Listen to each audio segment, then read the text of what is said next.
Hey everybody, welcome here to Pop Culture Philosophers. It's time for Rockin Robbie Live. I am your host, Rockin Robbie Billups, and tonight we'll be talking about comic books, movies, television, pop culture, just a whole bunch of that kind of jazz.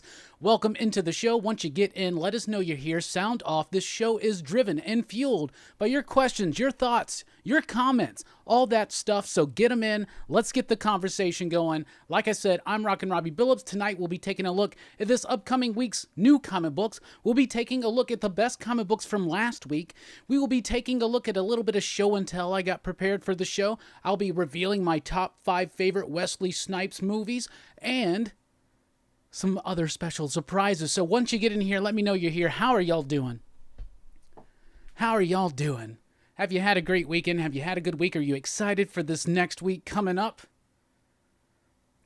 You can check us out at Instagram and Facebook under Pop Culture Philosophers. If you're on Facebook, might as well join the PCP Army, the official Pop Culture Philosophers Facebook group, where we have a new PCP Army movie poll, Tom Cruise Action Fest edition, pinned to the top of the page. Get your vote in. We're going to be reviewing that film next week. Upcoming on the channel this Friday night, we have a Demolition Man. Speaking of the PCP Army movie poll, this was the last winner on the Stallone Action Fest edition, and we will be reviewing Demolition Man live Friday night, 8 p.m. Central Time. Also this week, live on Thursday night, I will be joined by writer Justin Richards, writer of the Vault comic Finger Guns. He'll be joining me and Brian in a conversation Thursday night, 8 p.m. Central Time. You can follow me on Twitter at the Rockin Robbie. You can follow us at patreon.com/PCP. Join the community there. Unlock exclusive content and early access like these fine people right there. And don't forget to always check out popculturephilosophers.com for podcasts, blogs, advanced reviews, and a whole lot more. So, now that that's all out of the way, how are y'all doing? I'm doing good. Today, I played Super Mario World again. I started playing it a couple days ago and beat it. You know, no need to congratulate me. It's kind of an easy an easy game, and I've beaten it many times before. But I had a lot of fun doing that. I was playing this Wolverine game on the NES, and I'm in a water level, and it's pissed me off, so I'm off to that. But anyway, we're going to kick off the first 6 here. I almost said first 5. I would never do that. I would never rip off Bueller so blatantly. For the first 5 tonight, we're doing something a little bit different. This is not going to be comic books. This is going to be comic book trading cards. In fact, the Marvel trading cards from 1990, Wave 1. That's right, Marvel Series 1. There's Card 1, Captain America. Let's get that to focus. It's wanting to focus on Grayskull. There we go. Captain America was card number 1. Card number 2, Spider-Man in his black costume. Pretty nifty. Card number 3, Hulk. The artwork on these cards definitely got better as the series progressed, but I do love looking at these early days. There's card number 4, Daredevil. They really should have put a member of the Fantastic Four there, I guarantee you. Card number 5, Nick Fury. Look at that. Look at the swag on Nick Fury. I like how the tires say S.H.I.E.L.D. I think that's pretty cool. And card 6, The Thing. That's a dope one. I like that. Eating a sandwich, lifting 10,000 pounds. Do you even lift, bro? Anyway, so that's the first 5 cards from the Marvel 1990 trading card line. Let's get those out of the way. All right. Let's see who's in the building. What's up, Chaos and Comics? How you doing, homie? Herminio, what's up? Lewis, Adam, Jesse, say what? Samuel, Nick, CMA Thunder, Reggie, what's up, my man? Number 1, Drama Queen. Sands, what's up? What's up, Joe? Been watching He-Man and Masters of the Universe and She-Ra, Princess of Power, the original series. Hell yeah. Always a great watch. I can never marathon too much. I can't really power through them sometimes. I'm going through the Turtles right now, TMNT, like from back in the 80s. And it just, after a few episodes, you just kind of chill out just a little bit. You know what I'm saying? What's up, Louie? What's up, Nick? Oh, still have all the cards? Hell yeah. Hey, what's up, Two Gun? How you doing? Pew pew. Used to love collecting cards, Lewis says. Yeah, me too. What's up, Easy Reader? How you doing?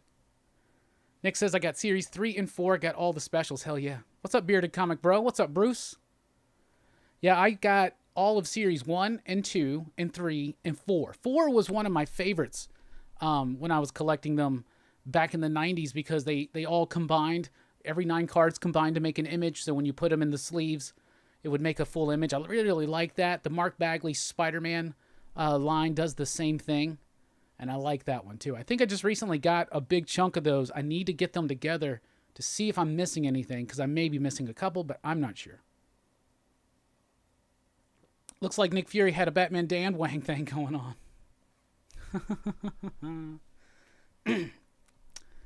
Well, thank you for complimenting the death metal poster and, of course, the Castle Grayskull. That's right.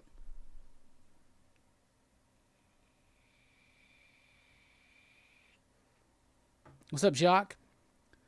Lewis says, I read Power Rangers TMNT series today. It was fun and better than I thought it would be. I had a lot of fun with that series. That series was really cool. Like, they understood the Turtles, they understood the Rangers, and the way that they would work together, and you get a little bit of fan service, and you get cool things like, you know, the Turtle Megazord, and you get the Ninja Rangers and the Teenage Mutant Ninja Rangers, Power Rangers, or whatever. Super cool stuff.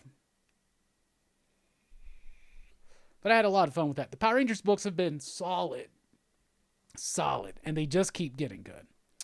Jill, I do believe they still do trading card sets. They're just not near as popular as they used to, but I'm fairly certain they still do them. They do, though they are way more pricey nowadays than they used to be.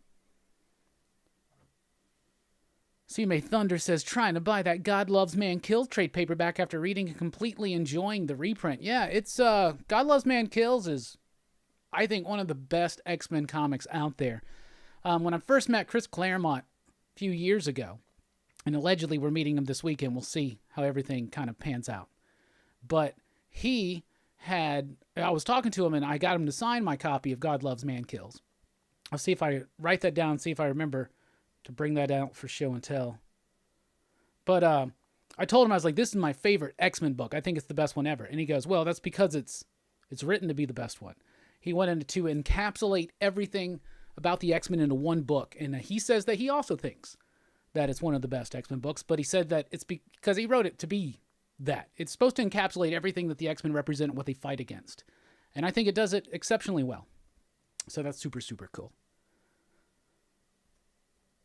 Herminio said, have had some of that Twinkie cereal, not bad. I haven't tried it yet, and it was on clearance at my grocery store, so it's gone now. But it was like super marked down. I got the thing for like 75 cents, right? So I got it, but I haven't cracked it open yet. I have replenished the cereal cabinet because it did get a little thin during the shutdown, right? But now it's back to full stature, and I only keep like 1 or 2 boxes open at a time, so right now it's time to open up a new box, and I don't quite know. I might try the Honey Lucky Charms, Honey Clover Lucky Charms, or whatever. But I've heard the Twinkie cereal's not bad, but I think it's being discontinued. It's at least discontinued at my shop, but I'm not sure if they're just discontinuing it completely out.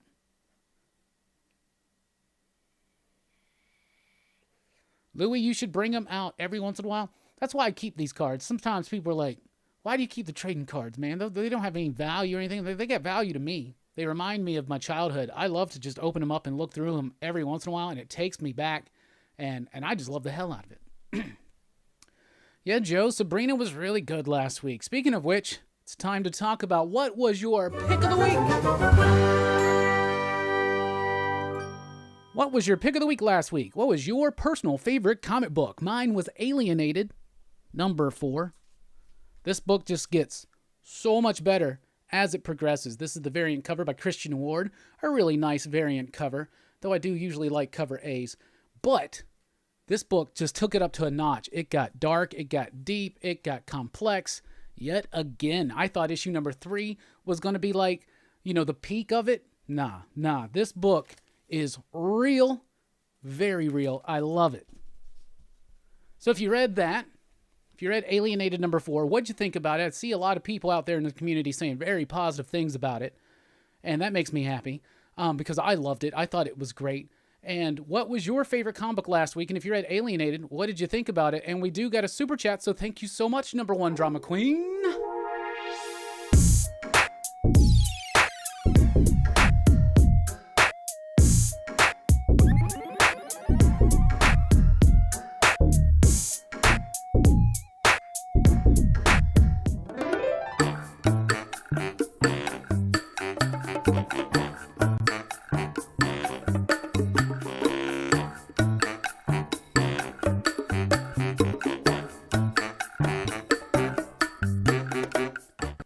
do appreciate that, number one drama queen. Thank you so much for the support of the channel and what we do here. It means a lot, and it goes a long way. Thank you very much. Right now, we're looking at upgrading the studio, so every small bit is going towards that. And hopefully one day we're thinking about moving the studio out into a second space, having a little bit more room, a little bit more angles to work with, getting better shelving, better displays, maybe even better lights, and a better camera to go, or a better microphone to go with the camera. Anyway. So thank you so much for supporting the cause. So as far as picks of the week goes, San says Year 1, number 2. You mean Year 0, number 2. Came out a couple weeks ago. That was a really solid book. Red Rick, what's up? Hey guys, and hey Robbie. Glad to be hanging out again and talking pop culture. Lewis says, I picked up Loggerhead. I hope it continues. Loggerhead I wasn't the biggest fan of, but, you know, it would be cool. I think, has it been going on? Like, was this the first one? I have no idea. It feels and almost seems as if it's something that's happened before, like a series of one-shots. I don't know, but maybe that's the plan, as a series of one-shots. I did read the other Scout book, Everglade Angels. I really liked that one. I thought it was pretty decent. It wasn't my favorite thing of the week by far, but I thought it was a pretty decent start. My comic store is behind on DC. I'm missing 2 issues of Detective Comics, Batman 94, 2 Superman comics in Action, and the new issue of Green Lantern. That sucks. That sounds like they didn't quite make the switch over in time. That was probably going to be a problem that some people would have, because when DC dropped Diamond, a lot of orders that were already placed for Diamond needed to be redone, and I think maybe some things fell through the cracks during that changeover. When did Archangel 8 number 2 come out? Got 3. CMA Thunder, I think it came out, I don't know. 3 came out last week, right? So I guess it was like a month before that. It was like early June, I think.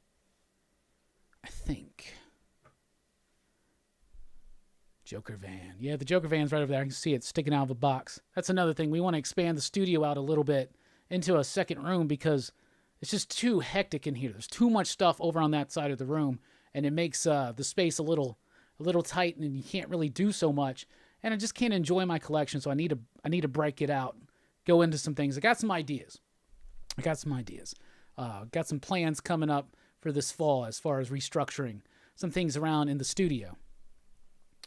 This is going to be a busy week, or I'd start now.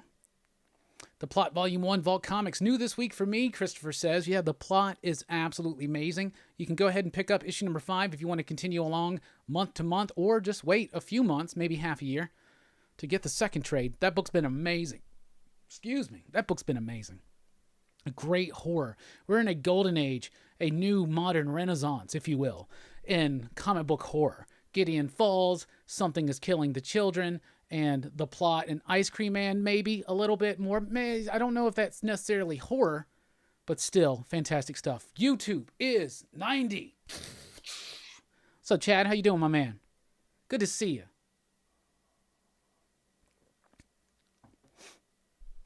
Stealth number 3 was great. My pick of the week, Samuel says. Stealth number 3 for CMA Thunder. Strange Academy number 2 says Easy Reader. I was really impressed with Strange Academy number 2.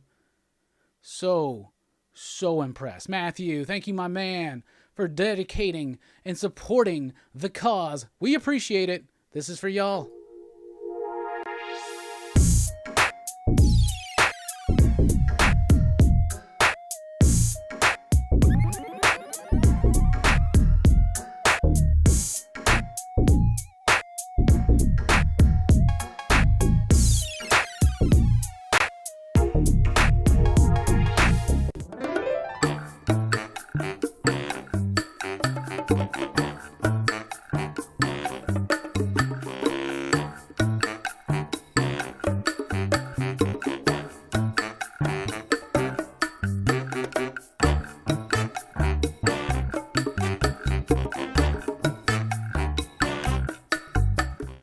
Thank you so much, Matthew. I really do appreciate that. Like I said, right now all super chats are going to helping flesh out the studio, getting new lights, getting new mics for the camera, getting new shelving, getting new lighting, all kinds of cool, fun stuff. We have lots planned for this upcoming fall as far as restructuring the studio. Hey, Perry, what's up, my man? Fishing is 90 now.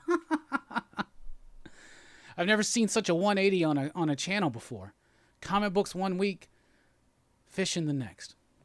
That was a cool video, man. Bueller is here. Everyone take a drink. This is to you, Bueller. How you doing, buddy? Bueller, what was your pick of the week last week? I watched a little bit of your video this morning where you were talking about the books that you picked up and were what you read, but I didn't make it all the way through. What was your favorite comic book of last week? And let's finish out this conversation. Pick of the week.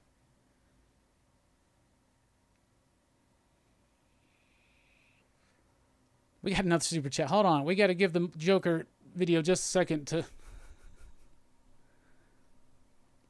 Let's see. I am so jealous of that gray skull. I would love to get my Talon Fighter back. First thing I ever saved up my allowances for. Man, I am after the Talon Fighter now. I think that's going to be the next purchase. The next big Motu purchase, aside from a lot. I got a lot of some cool figures that I'm going to be getting pretty soon. And we'll, of course, make a video for that. But the Talon Fighter is something I'm looking at right now. I'm looking at it. So I'm thinking about it. I'm thinking hard. Thinking hard. We sell some mystery boxes this weekend. I think I'm going to get the Talon Fighter, but we also never know what's going on. We actually do have a con this weekend in town. PCP is going to be there. It's going to be like social distancing, mask required. There's going to be a few guests, including Chris Claremont, but a lot of the guests obviously dropped out. It's going to be kind of like a big trade show. It's going to feel a little bit like an old school 90s comic show. So that's going to be neat. But if you happen to want to go, and I'm not encouraging people to go whatsoever, but we will be there, and I'm excited to see some of the toy vendors. So, but that's this week. I got a panel with Chris Claremont, apparently. I wonder if I got to wear a mask during the panel. It's going to be interesting. People are going to see the pictures and be like, I don't believe that's Chris Claremont. Like, trust me, he is. Just listen, he won't. And I think the panels are going to be live streamed, so I think that's pretty cool. So that would mean that the PCP panel, which is right before the Chris Claremont panel, and then the Chris Claremont panel would be live streamed. So I'll find out for sure about that and definitely post up that information on our Facebook and whatnot, and PCP Army and stuff. Red Rick said, missed the new Alienated book, so we'll have to go back and pick it up. Picked up the pick of the week so far with the new Deceased book. That was really good. Now, I know that's the one Bueller said he read first. Loving the backstory of Stealth, says CMA Thunder. Hell yeah. Bueller, always good to see you. Nick says, got down from my attic the old Gen 1 Jurassic Park toys, dinos, characters, Command Center, and Jeep. You got the Command Center? That's so freaking cool. Introduced my 7-year-old to them. She's loving them now. Yeah, I bet she is. Who doesn't love fucking dinosaur toys, man? Seriously, I loved those toys. And the fact that they had dino damage, which is kind of macabre, but still pretty cool. I mean, whatever. Dinosaur toys have always been badass. That's why I love Dino Riders. Oh my god, I would love to get some Dino Riders pieces complete, but that's like damn near impossible. So CMA Thunder with the super chat. Thank you so much. Just to keep doing your thing, Robbie. Appreciate it so much. Well, I appreciate you, my man.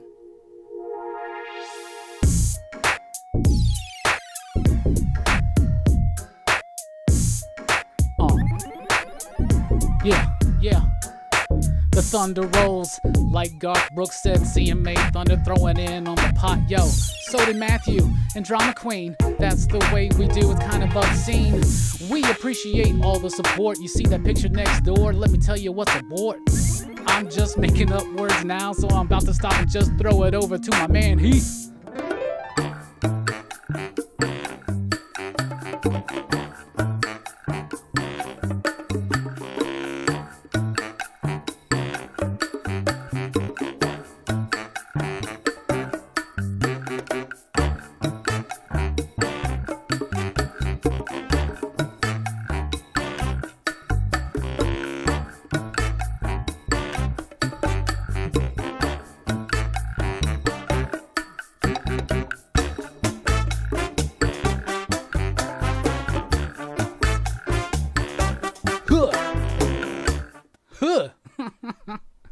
Too bad it takes too long to get to the part. All right, let's scroll on down. Bueller does confirm Deceased was his pick of the week. It's a good pick of the week. It made my top 10. So there you go. Bueller and Perry are here. Yeah, you're right. Drink. And Chad, 3 drinks. The con's in Huntsville. It's this weekend. Saturday, Sunday. HSVexpo.com, I believe, for more information.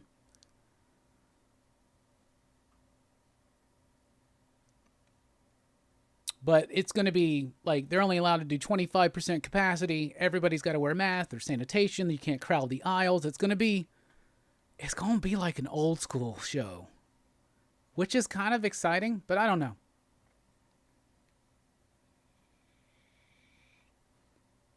No, it is not a sour, Sans. It is an IPA. I hate to be so basic, but it's an IPA. It's a Monkey Nut, my typical brew that I'm usually drinking. And I'm surprised I should be sponsored by Straight to Ale. I really should. But no, an absolutely great beer that I love. I'm not a big fan of sours at all. So, I don't know. That's just me. I know a lot of people like them, though. I've had a couple that were good, that I did like. But for the most part, I don't really know about that, you know? I don't really know. I need to pick up... What's up, Brett, by the way? I need to pick up the Join the Future run after hearing what you and Bueller have said about it. Yeah, dude, everybody, we're all loving it. It's great. Great stuff. I'm looking forward to the King and Black Null story. Just hope there's not 1,000 crossovers that are going to make you... Are you going to get Snake Mountain? Oh, I already got Snake Mountain, my man. I bought Snake Mountain the same day I got the Gray Skull. So, yeah, I got the Snake Mountain. And some of the last few live streams, I had it set up behind me. Like last week, I had it set up behind me. So it's down over there on the floor right now. I got it. That's another thing is like all these damn Masters of the Universe toys. I'm running out of room. I have run out of room.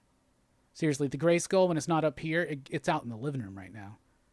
Which, I'm cool with having a Gray Skull in the living room.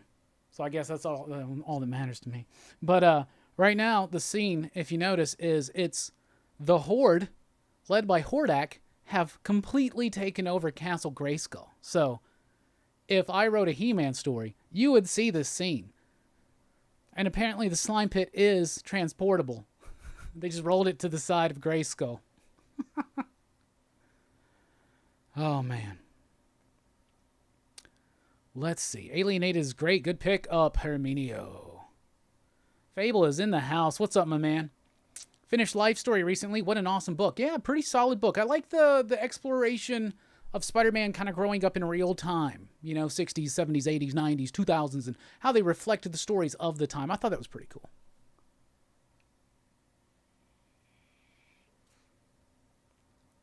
Hey, chat. Let's do drugs and talk comics, a family show. What kind of drugs, man? That could be wild. I think it'd be wild to do a Teen Dog Shays night while you're tripping on psychedelics, but I don't think that would even be plausible.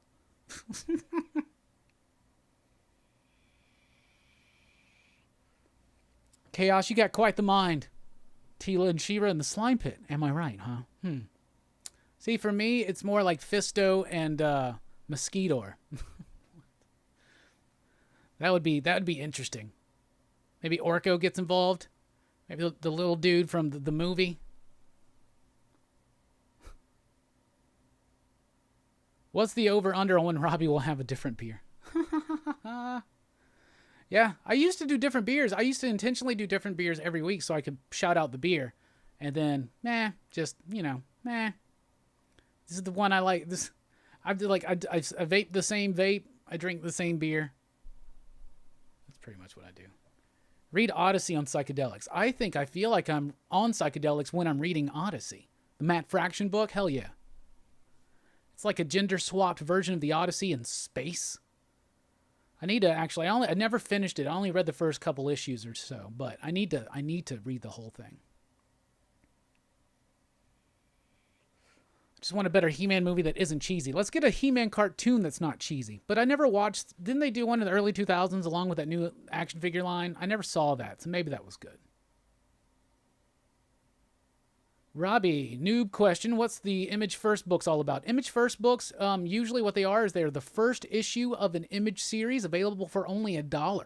Sometimes they do trade paperbacks, and you can get like a trade for $10 of a bunch of them thrown together. So it is a good way to try out a series and just check it out.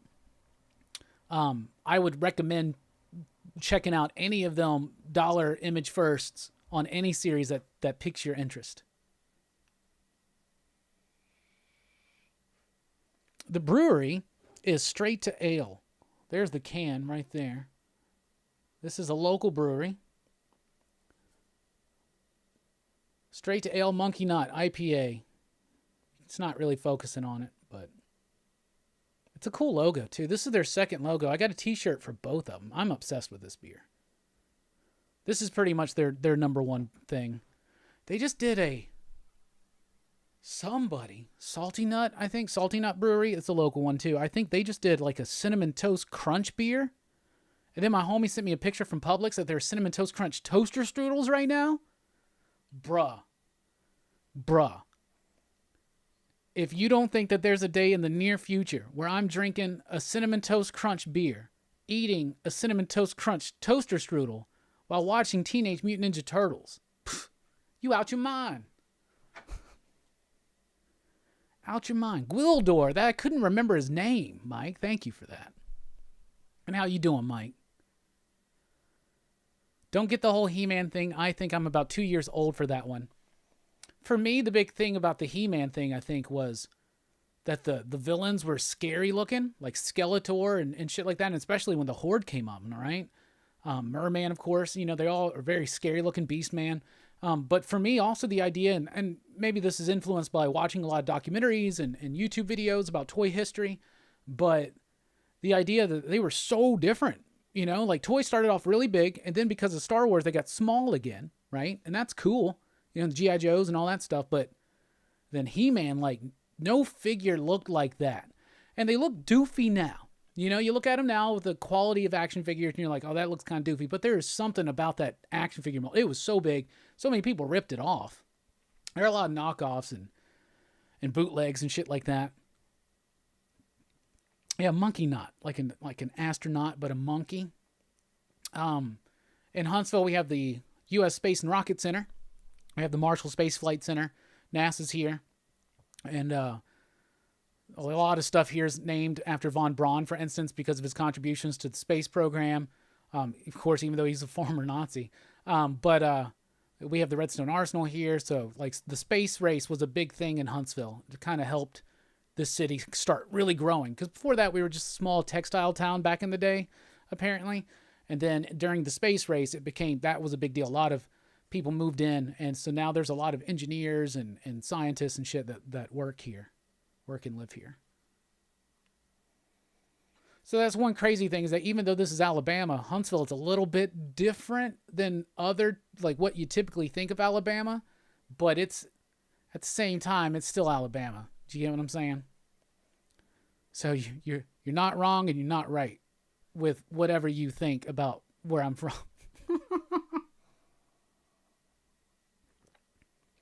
I rewatched the Motu movie not long ago. It was enjoyable bad. Frank Langella was amazing. Yeah, that movie was fun. It won a PCP Army movie poll at some point, so we did it like last year. So you should check out our video on that. We had a lot of fun revisiting the Masters of the Universe movie. You know, our movie reviews are not the most popular thing we do. But this is just something we like to do. Like, literally, what we're doing right now, the PCP movie nights, the movie reviews on Friday nights that we do live, and they seem like, you know, if you look at it, it's like 3 hours. No, we only talk about the movie for like 45 minutes to an hour, but then we're just bullshitting. That is literally us hanging out, because we haven't been hanging out like we used to since the start of all this COVID stuff. So, yeah, like that's just, we're just keep doing that. But, goddamn, the Spawn one. Out of all the movie reviews we've ever done, Spawn's the one that, like, just breaks the mold and just starts soaring on its own and goes far and far beyond the reaction and expectation of the typical movie review here at PCP. Can't believe it. I look at it every once in a while. I'm like, how in the hell?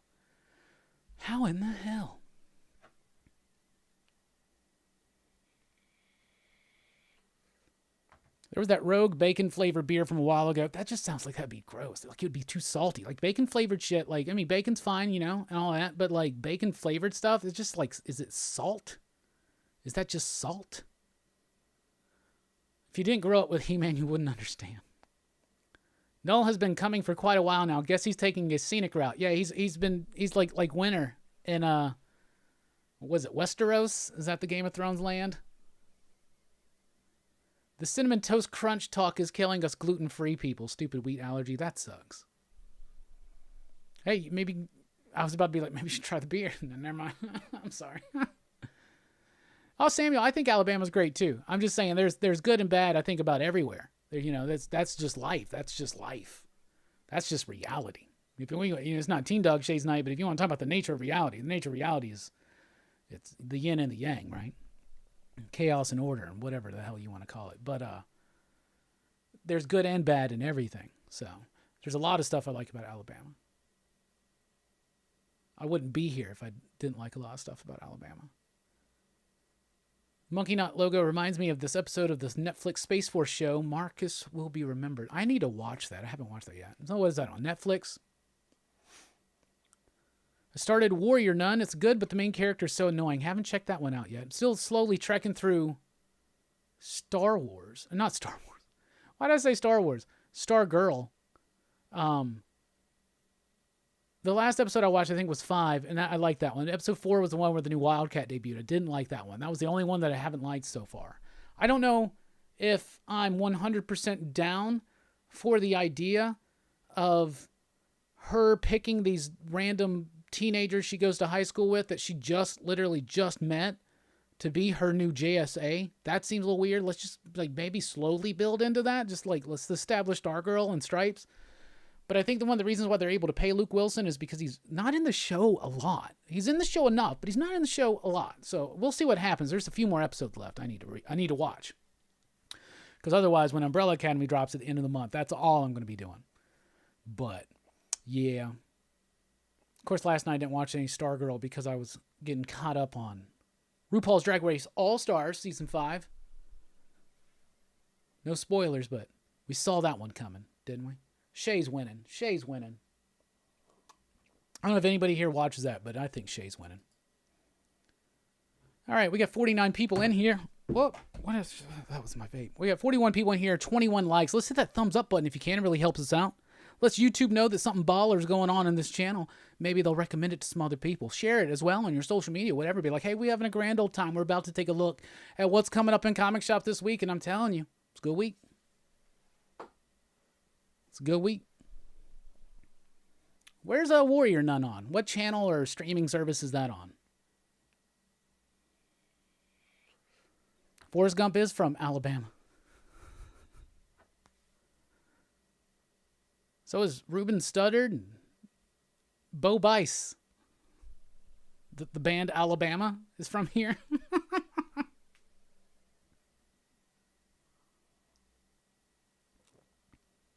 Now you got me looking up tickets for the weekend. Well, the price at least has been... The price is cheaper because it's a smaller show now. If you haven't done it, you really need to do Big Trouble in Little China. Heard the comics were pretty good too. We have not done Big Trouble in Little China. It is definitely on the very long list of fun movies to do. Our good buddy Timothy, member of the Excitable PCP crew, I need to get him on a movie review with us. Now that we do them live, you don't have to be in town to do them. But he suggested that we do some screwball 80s comedies, and we like doing themes. So right now we're in Action Fest. We just obviously did the next Friday review because that was a tribute to our 5th anniversary because that was the first movie review we did, was Friday.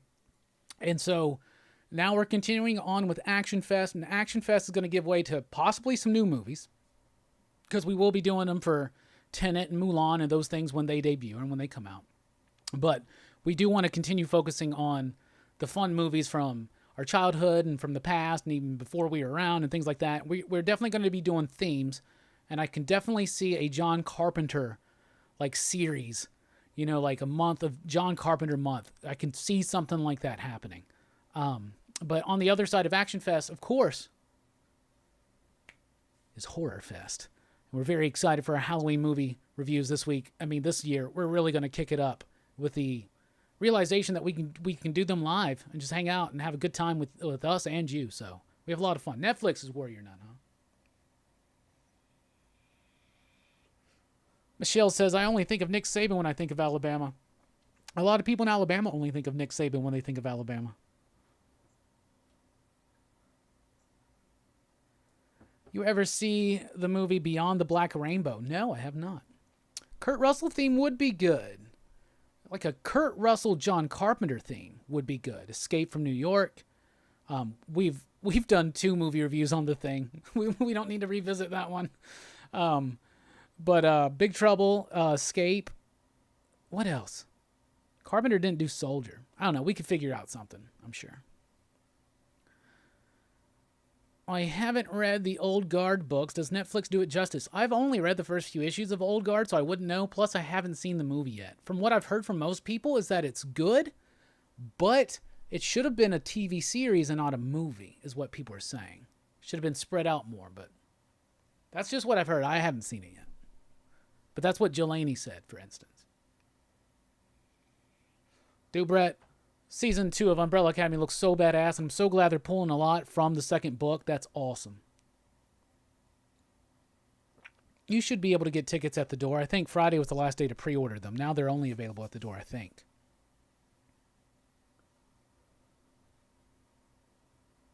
Not a Brittany Howard fan, but what's left of the Shakes are from this town over from us. Yeah, that's right. That's right.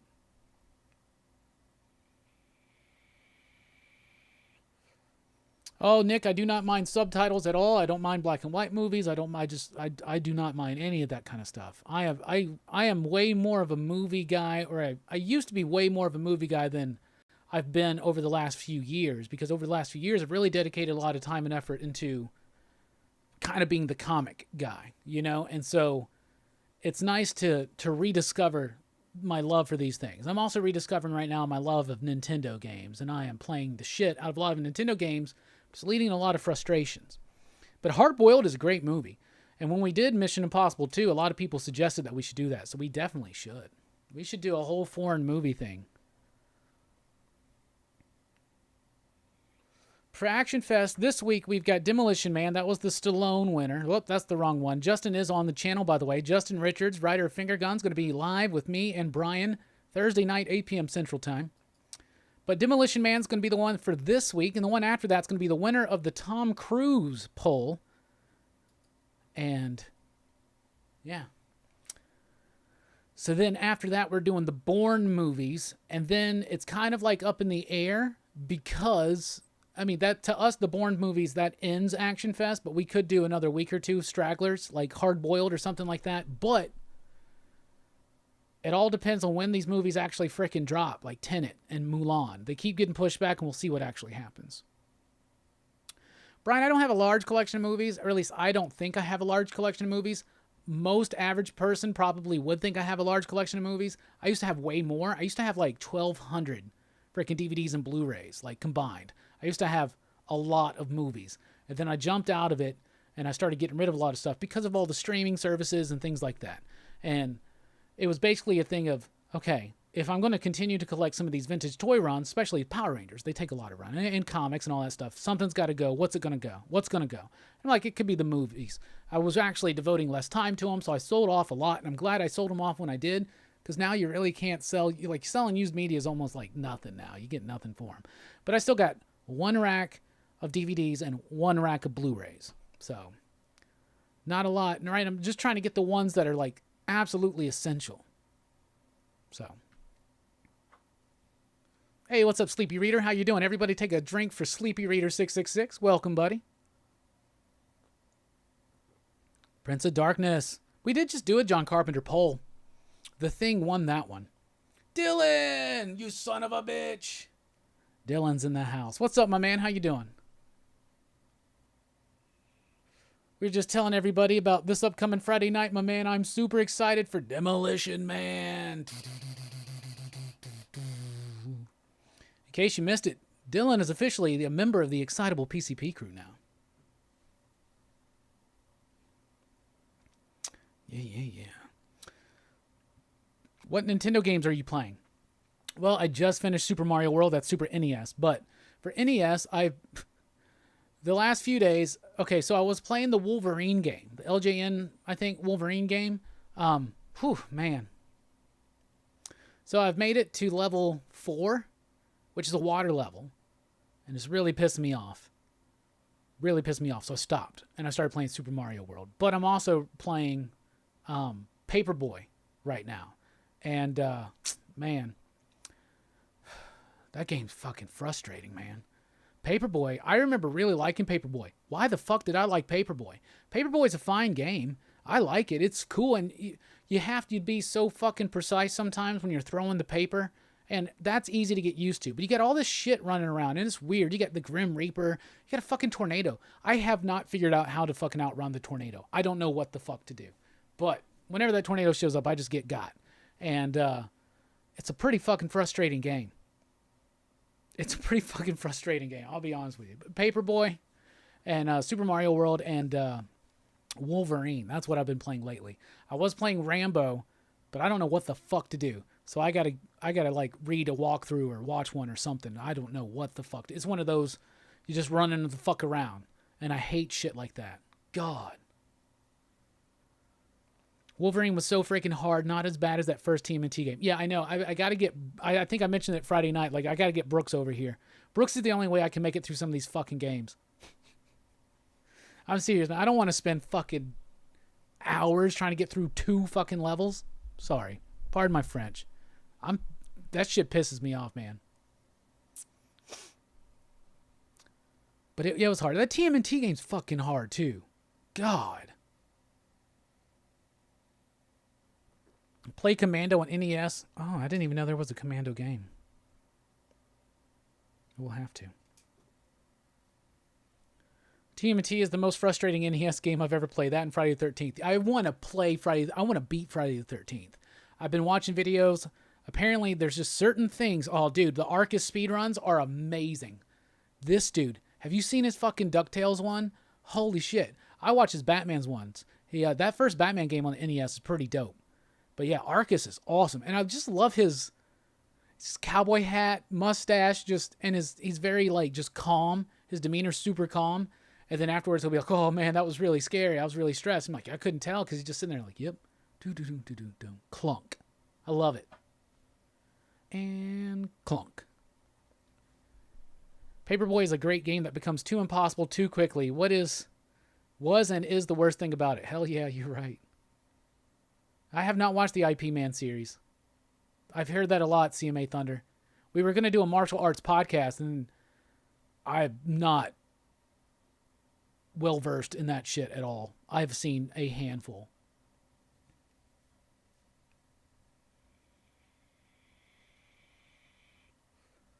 I couldn't do it now, but I'm one of the probably 5 people on Earth to beat Battletoads. A friend and I beat it over a weekend back in the day, yeah. Battletoads is fucking ridiculous, dude. I don't have Battletoads. I need to get it. I don't know why. That fucking level where you're like going through the tunnel or whatever, and you're on the fucking, or you're on skateboards or some shit. I don't fucking know. I haven't played that game forever. Turtles ripoff, hard as fuck.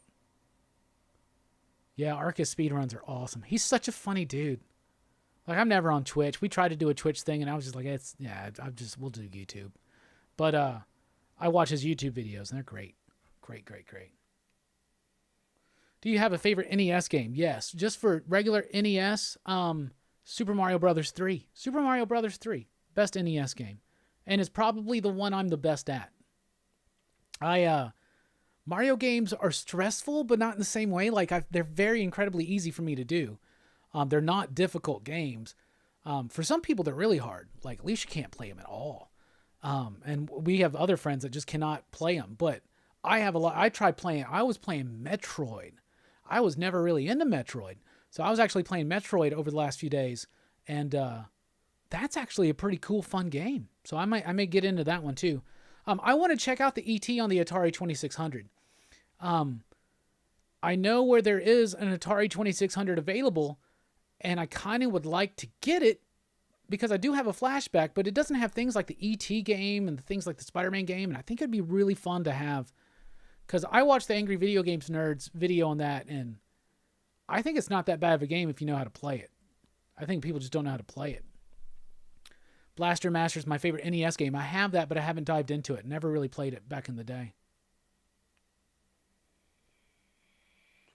Yeah, Mike Tyson's Punch-Out is probably my number 2 as far as NES games. I fucking love that game. I've never beaten it without the Game Genie, but I can get to... who's the dude? Is it Mr. Dream or the Sandman? I can't. It's one of those dudes. I can't. That's as far as I can get. No, it's Super Macho Man. Super Macho Man. That's the one. One that does that damn tornado thing.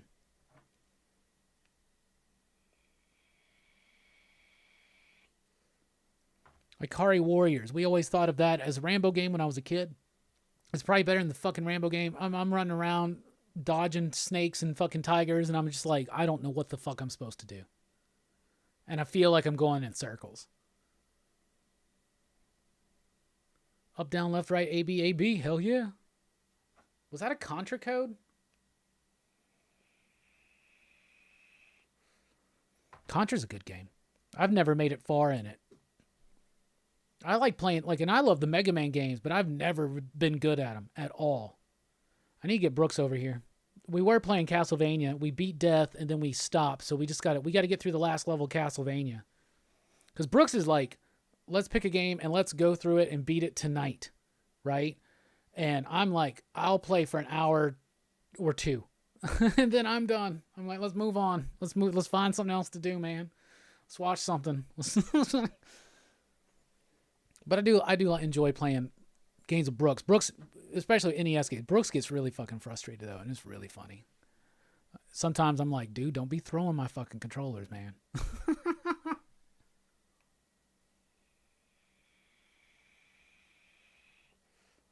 Martial arts selection. Once Upon a Time in China, Drunken Master 2, Police Story, all 4, Enter the Dragon, and 5 Deadly Venom. See, out of all those, I've only seen Enter the Dragon. Only. All right, y'all, let's, we talked about what our favorite books were last week.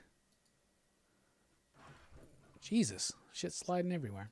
Let's see what's coming out in comic shops this week. First up, let's take a look at Image Comics. Let's start strong. Image Comics has 20XX, number 5, Die, Die, Die, number 11, Family Tree, number 7, Gideon Falls, number 23. Hell yeah. Ludocrats, number 3, Moonshine, number 19. Ooh, an Oblivion Song by Kirkman and De Felici. Hardcover. Book 1 is a deluxe edition. That's super cool. Old Guard Force Multiplied, number 5. That's the final issue of that miniseries. Savage Dragon, 250. Wow. They made it.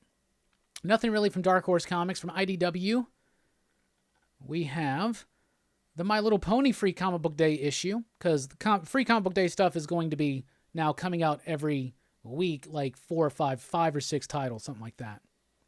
Disney Comics and Stories, number 13. Snake Eyes, Dead Game, number 1. Rob Liefeld. Let's see. Star Trek DS9, Too Long a Sacrifice, number 1. Definitely going to be checking that one out. Star Wars Adventures, number 32. Teenage Mutant Ninja Turtles, 106. And Transformers, 84. Secrets and Lies, number 1. Continuing the original series from back in the day. From Dynamite Comics, we got a new Betty Page. Betty Page, number 1. We got Red Sonja, Age of Chaos, number 5. We've got Red Sonja, Vampirella, Betty and Veronica, number 11. Sacred 6, number 1. I think it's some kind of crossover thing or something. I'm not sure. Vampirella, number 11. From Boom Studios, we've got, let's see, Faithless 2, number 2. We've got the Power Rangers Ranger Slayer Free Comic Book Day edition. We got Jim Henson's Dark Crystal Age of Resistance, number 9. Mighty Morphin Power Rangers, number 51, with a beautiful foil cover of Rita holding the Green Ranger helmet. Once and Future, number 9. And Red Mother, number 6. That's dope. From some of the other companies, let's see if there's anything of note. Dun, dun, dun, dun, dun. Dose, number 1 from It's Alive. Dragon Whisperer, number 3. Engine Ward, number 1 from Vault Comics. I have an advanced review of that on the channel. Check out that if you want more information. Gung Ho, number 6. Heist, How to Steal a Planet, number 6. It Eats What Feeds It, number 1. Man, I got an early copy of that, and I still haven't read it. The cover's cool. I think Strickland read it and thought it was okay. No, Strickland did do an advanced review. There's an advanced review for that, a written advanced review on our website, popculturephilosophers.com. And Drew just recently did like a ranking of the best Gundam series or models or something. I don't know. I don't speak Gundam. But if you like Gundam, you might want to check out his article. He's really into it right now. From AWA, we have Red Border number 3, Rick and Morty Go to Hell number 2, Space Riders Vortex of Darkness number 2. That's one I really want to get into. The art on that is wild cool. Storm Kids Hyperbreed number 4, Strange Killings number 1. Oh, that's a re-release. Leather edition. Interesting. A leather edition. Van Blade Season 4 number 9. Van Helsing versus the League of Monsters, number 3. Let's see, what else here? Year Zero, number 3. Wretches, number 6. And Zorro, Timeless Tales, number 1. Now let's go to Marvel. From Marvel, because Marvel's back in the game. Week to week, new comics now. 2020, I, Wolverine, number 1 is out. I've kind of sworn off the Iron Man 2020 stuff, but I'm interested in this because it's Albert, you know, the cyborg Wolverine. That's pretty dope. Amazing Spider-Man 44 is here. Avengers 34 is here. Captain Marvel number 17. Conan, Battle for the Serpent Crown number 3. Empire number 1. It officially begins. We'll see. We'll see. Fantastic Four number 21. Giant Size X-Men Magneto. It's a one-shot. Guardians of the Galaxy number 4. See, Marvel's ramping it back up. Immortal Hulk number 35. Spider-Woman number 2. There's a Frizen cover that's pretty dope. Strike Force number 8. A new printing of the Uncanny X-Men Omnibus, Volume 1. The Claremont stuff. And Venom number 26 is out this week. From DC Comics, we have Aquaman number 61. We have Catwoman number 23. Daphne Byrne number 6. That's the final issue. Death Metal number 2.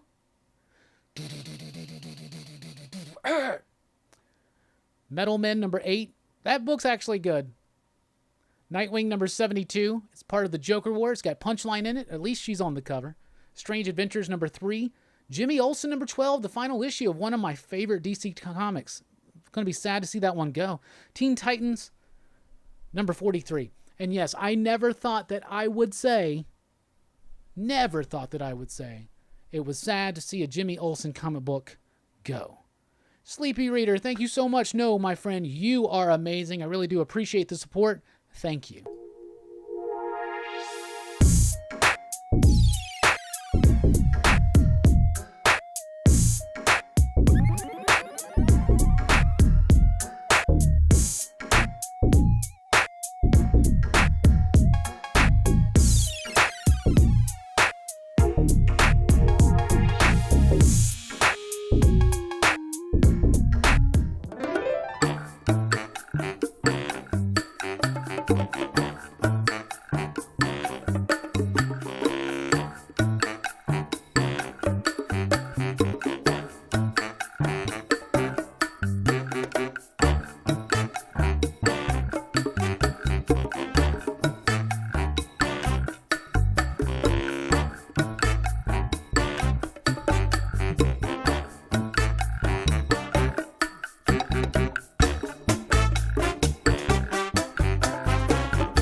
Thank you again so much, Sleepy Reader 666. And if you haven't checked out his channel yet, definitely a great YouTube channel about comic books and the history of comic books. If you're a fan of the Silver and Bronze Age in particular, I would highly encourage you to check out the channel Sleepy Reader 666. Let's take a look at back at some comments. I can only hope to hang out with you guys one day in person, Dylan. Yeah, us too. Depending on how Halloween goes, we have been kicking around the idea of driving our asses up to your area to grab you and take you to a haunted house. But we definitely got to plan something. Absolutely. Brian says, my favorite martial arts movie is Master of the Flying Guillotine. That sounds pretty freaking dope. Nick says, Drunken Master 2 is probably my all-time favorite Jackie Chan movie. I have seen Drunken Master, the first one, the American one. I worked in movie theaters when that one out. Yeah, CMA Thunder, Gideon Falls, you know what that means. It means it's a good new comic book day. Was so disappointed it was English dubbed on Netflix. Sleepy Reader said, enjoyed the new Old Guard series. Fable says, I hope Secret 7 is good. Tom Taylor. Bet it sounds good. Sounds good to me. Nick says, Red Mother is great. I second that. Thought 50 was supposed to be the last issue of Power Rangers. Yeah, me too. I had my shit all mixed up. It was Go-Go that was ending, not Mighty Morphin. Mighty Morphin's continuing on. Family Tree is crazy, intriguing story. No idea where it's going, so of course I can't stop reading it. Me too, Red Rick. Red Rick. I absolutely love that book. Leave it to Jeff Lemire to be able to take a simple concept about a little girl turning into a tree and make something crazy out of it that you can't see what's going to happen. Dylan says, you got to let me know about it. It Eat What Feeds It. I've been debating on that one. Dude, read Strickland's review. It's on popculturephilosophers.com. Strickland did an advanced review of that. It's on the website now, so check out what he thought. But I guess you'll find out what I think Tuesday night. One more Hill House book left after Daphne Byrne, and Plunge is almost over. Wonder if anything else is planned for Hill House, especially with Halloween coming up. Dylan, no word yet, but I really hope so. But we do have the DC Fandom thing or whatever happening, so hopefully we'll have some announcements there.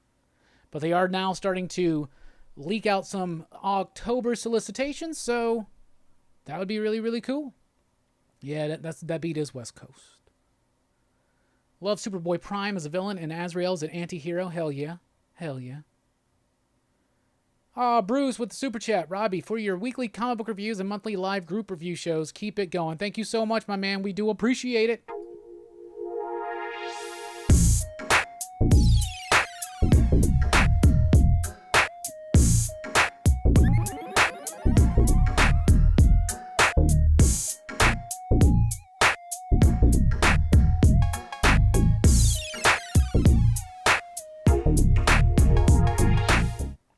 Dylan says, I've been trying to find Strickland's channel, so I'll definitely check it. Strickland doesn't have a YouTube channel, but he wrote a advanced review. It's a written review. He wrote the review for our website, popculturephilosophers.com.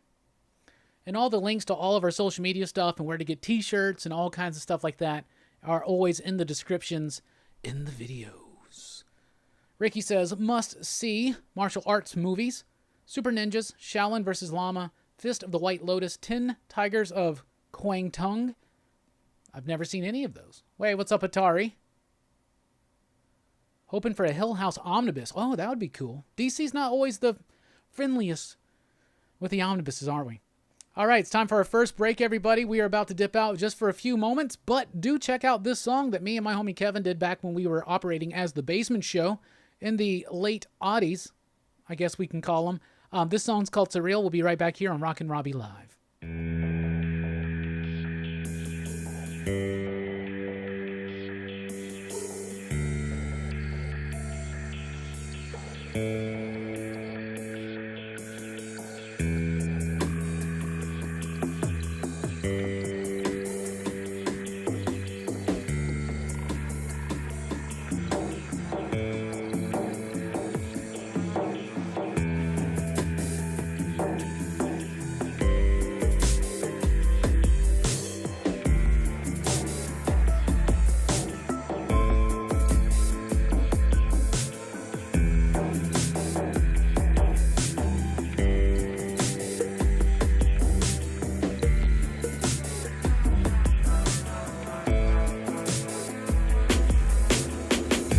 Another one. Pay attention, sons and daughters of the revolutionary era's just begun. Put on your AF1s, this road we travel on. Not for the faint of heart, so grab a friend, she'll tag along. Walk down the street in any ghetto, see what life's about, then turn around and block it out. Hip-hop ain't dead, it's underground. For ages, sages relay phrases, stories handed down. And history teaches us plus the past, it tends to stain the ground. Repeating echoes, screaming, making no sound. Distorted ripples trip as time slows down. Wake me when it's over, cause I need to sleep now. These visions kinda blurry, man, my head's in the clouds. Some people think that's it, what life's all about. Ignore the truth, it's fucking crazy, lights out. But still they walk around and round and round about. They high off ignorance and drunk off doubt. Surreal, sometimes this life is living in paradise, yeah. And it must be nice. I'm tired of all the shadows, so we fight the night. Surreal, sometimes this life is living in paradise, yeah. And it must be nice. I'm tired of all the shadows, so we fight the night. The vision of the last days, the mass craves alongside the fast lanes. The past came, it divided and it conquered, like Lexington and Concord. Crushed all in its weight, now it's moving steady onward. Back all the days of black and white simplicity. Can trust what I say, based solely on integrity. Basement show, relaying the foundation. We making hip-hop safe for future generations. Your rappers are liable to keep music tribal, with beats from the soul and lyrics so vital. We find all the line holes, taking over radio, reply on the bio. Just turn off that video, listen to their sound. They don't respect your dreams, we bring them to the ground. We take away the wings, the head of gold is battled on. And when it falls, we'll travel on a journey that may take beyond just stone and velvet grab a song. Surreal, sometimes this life is living in paradise, yeah. And it must be nice. I'm tired of all the shadows, so we fight the night. Surreal, sometimes this life is living in paradise, yeah. And it must be nice. I'm tired of all the shadows, so we fight the night. This mental block's got me confused about the purpose, the reason why I even try and spit these verses. I'm broke as fuck, ran out of luck too long ago to surface. This underground inhabitants wreaks havoc on my nerves, bitch. Frontal lobotomy, rewired me half-heartedly. So I retardedly did ponder this philosophy. Indulge in self and chase that paper's what they tell me. No need for thought, brainwashing with the telly. Fulfilling dreams is not my purpose, it's my enemy. I'm just a sheep, I need relief, saved from the powers that be. Then I awoke as if reviving it. Autopsy stared at Gali Salvador and realized this life's a metaphor. For what I don't know doesn't matter to me anymore. This surreal life, so one we're given unresponsible for. So real life, this is so real life. So real life, this is so real life. Surreal, sometimes this life is living in paradise, yeah. And it must be nice. I'm tired of all the shadows, so we fight the night. Surreal, sometimes this life is living in paradise, yeah. And it must be nice. I'm tired of all the shadows, so we fight the night. Surreal, sometimes this life is living in paradise, yeah. And it must be nice. I'm tired of all the shadows, so we fight the night.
And we are back. Welcome, everybody, to Rockin Robbie Live here at Pop Culture Philosopher. I am your host, Rockin Robbie. Join the PCP Army. That's right. It's the official Pop Culture Philosophers Facebook group. Right now, pinned at the very top of that page is the next PCP Army movie poll, Action Fest 2020 Tom Cruise edition. You get to choose between 5 Tom Cruise-related action movies, and the winner we will review next week. This upcoming week, we're doing Demolition Man. It was the winner of the Stallone Action Fest 2020 movie poll. And if you're on Facebook, you might as well follow Pop Culture Philosophers. You can follow us on Instagram. You can follow me at Twitter at the Rockin Robbie. You can follow us on patreon.com/PCP and help support the channel and unlock early access to the weekly comic book review in a downloadable audio file hours before the video drops on YouTube, like these fine people right here. And also popculturephilosophers.com for podcasts, blogs, events, reviews, and a whole lot more. So how are y'all doing? I'm doing great. Had a great break. I feel 2 pounds lighter.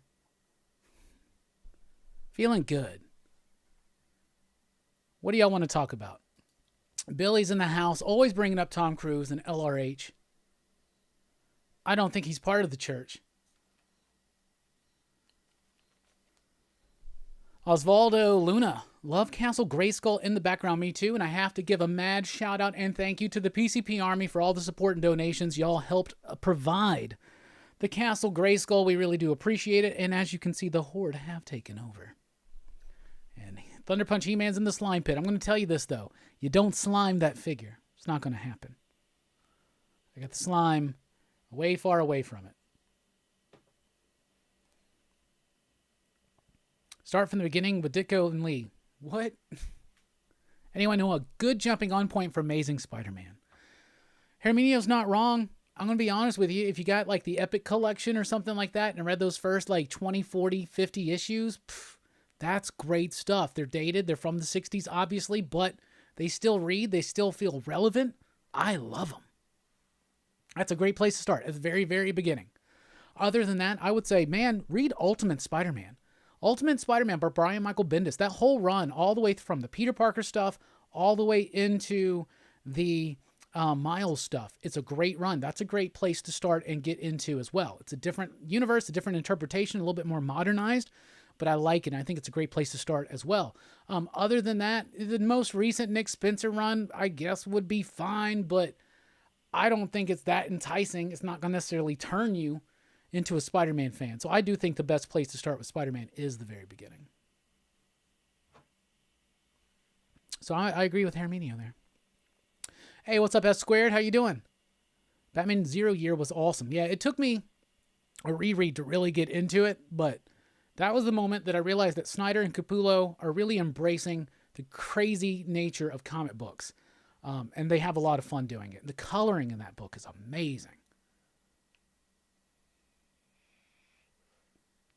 Herminio, it's good fun to go through an Amazing Spider-Man. All the way up through 186. Hell yeah. Wasn't that great? I mean, you've got your Spider Buggy. You've gone through all that shit. I love that shit. The very, like, the post-death of Gwen Stacy and Green Goblin era by Gary Conway, or is it Jerry? Is it Jerry or is it Gary? I think it's Jerry. Is it Jerry or is it Gary? I think it's Jerry. Anyway, that's really fun, silly stuff, man. Yeah, it's got nice artwork. But it's not super strong. It's got some... Herminio, it doesn't help me when you just spell it out. Yeah. What was I saying? Oh yeah, it's gotten better, but there are issues that are good, and it's just overall the direction's kind of like, and it's a lot. It's like the thinnest of things, like stretched a long way.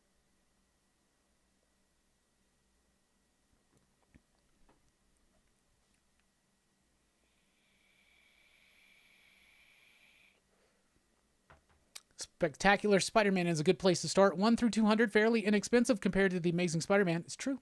It's true. But the Amazing Spider-Man stuff, come on. The first 200 issues of Amazing Spider-Man, I think, are better. But that's just me. I like reading old school stuff. Some people, it's not quite their bag. Look at Chaos. Chaos says, as much as I read Bronze and Silver Age is Silver Age is generally boring to me. Art is a different story. Hey, with the super chat, my man Reggie. What's up, dude? Thank you so much.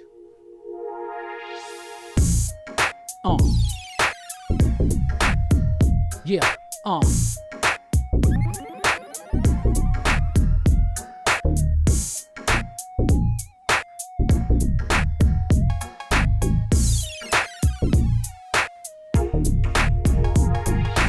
was a good day today. I got to chill, play some Super Mario World. God, whatever. It's the best I got right now, man. Hold on. Look, there's a blackbird sitting in the bin next to the Ultra Zord. Where to begin? What? Dr. Doom on the wall tells it all. Let me tell you, everybody, this is a bathroom stall. No, it's not, but I gotta put some toys in the bathroom if I gotta make some room. That's the way that you do. Yeah, look at that Aquaman Trident in the corner there, man.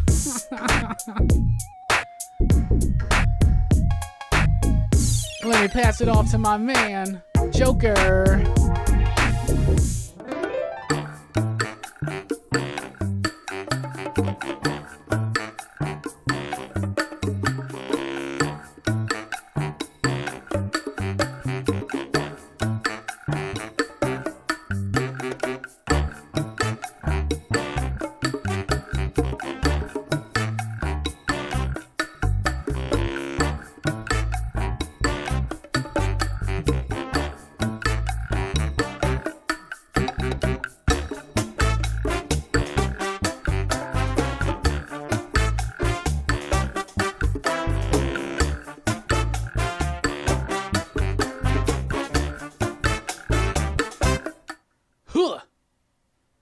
Anyway, thank you so much, Reggie. I really do appreciate that. All the super chats tonight are going to the rebuild of the studio that we're doing in the fall, so thank you so much for your support.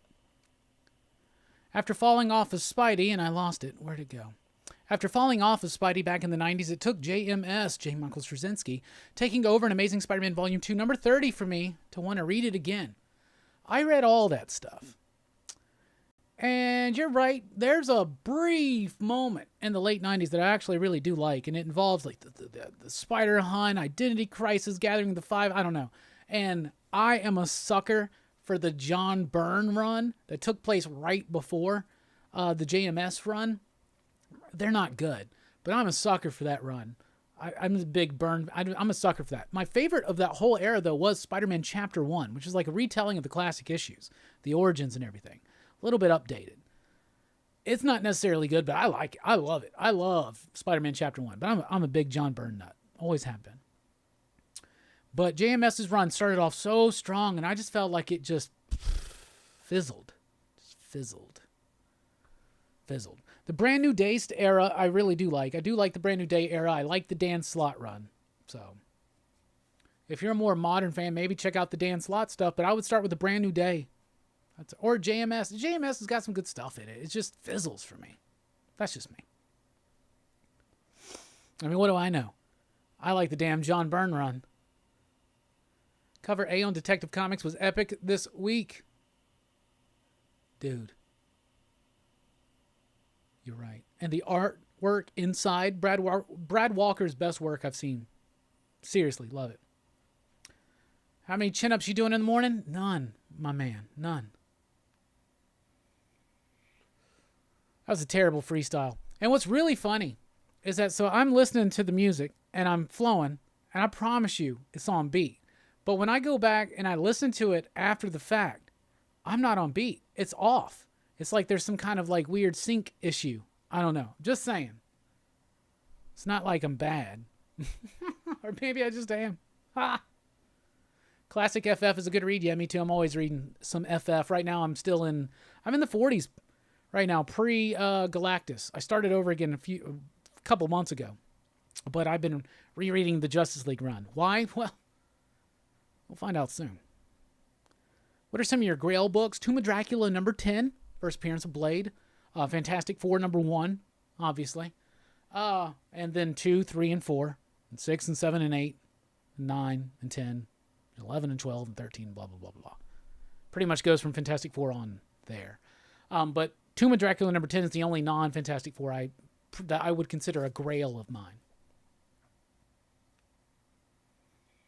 And I don't even want to collect the entire run. I just want that first appearance of Blade. But I have the whole run in essential black and white editions, and I have all the colored complete collections that they've done so far, which has been 3. Hopefully a 4th one's coming.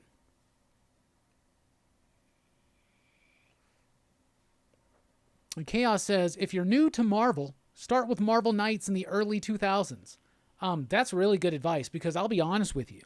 That's where Marvel Comics started getting good again, like really good. So that's really good. Bam. Let's see. Jealous of that trident. Yeah, that was a Christmas gift from one of my homies. No, it wasn't. I'm not a good freestyler. Trust me. I wish. I can write some stuff. But we didn't start getting good storytelling until Frank Miller, and then the British invasion of Moore, Ellis, Ennis came in. Maybe from a writer's perspective, I can agree with the other ones, but Frank Miller, Frank Miller really utilized and brought into the 80s a lot of techniques that were pretty much established by people like Will Eisner. So, I wouldn't necessarily say that sequential storytelling only got good at that point. I disagree with that. But the sophistication in the writing, definitely, 100%.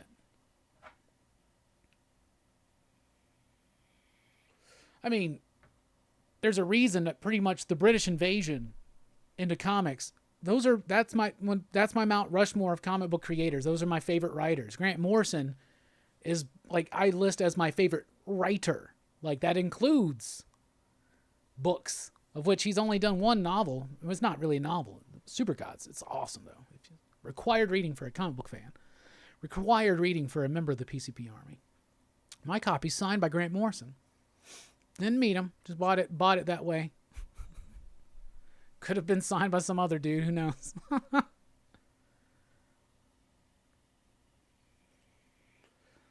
But ultimately, it was 100% Ultimate Spider-Man by Bendis that brought me back to Spidey. Ultimately. Can you imagine? Well, it would have been different. I was about to say, because Bendis I always thought would have been a shoo-in for the Amazing gig back in the day. And because of Ultimate Spider-Man. But it would have been too similar. Would have been not really enough. I don't know. His Ultimate Spider-Man is really great. I think it's his best superhero work. Outside of, the first volume of Powers. Powers kind of jumped the shark in volume 2, in my opinion. But the first volume of Powers is very strong. And a really good adult crime detective noir superhero comic book.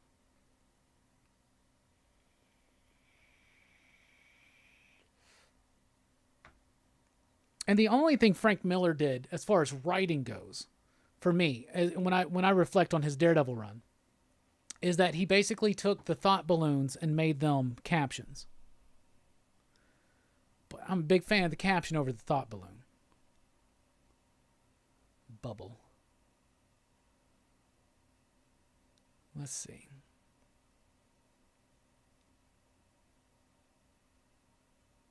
Later, y'all. Robbie, you are a wizard. Thanks for all you do, bruh. Thank you, Matthew, and thank you for the super chat. We really do appreciate it. And like he says, but stomp that like button.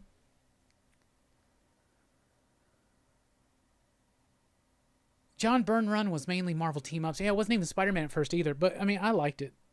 I'm like, it's bad, though. It's bad. I know it's bad.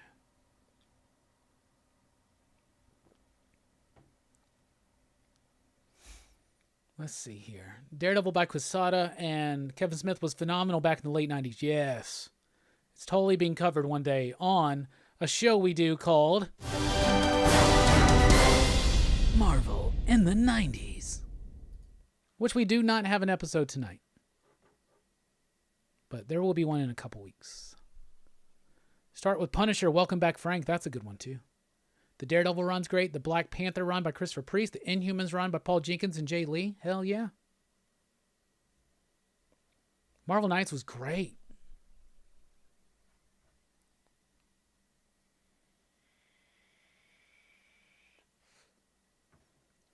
See. Herminio says, I have the first Kirby Lee Omnibus Volume 1 that was Fantastic Four 1 through 30 plus the annual. The Epic goes from 34 to 50. I think the rest would have to be Marvel Unlimited. Okay. But reading through them, hell yeah. Unstoppable says, Superman is Bendis' best work. Okay. Is the X-Men Ultimate series any good? The Mark Millar stuff's really good. It kind of falls apart after that. It's still good for a while. Like, the Bendis run's decent. And then, who comes in after him? There's Kirkman and Vaughn. I don't remember the order. It's interesting, it's okay, but it falls apart pretty quickly. But the Miller stuff's pretty good. And Miller's Ultimates, in my opinion, 1 and 2, are probably the best in the Ultimate books.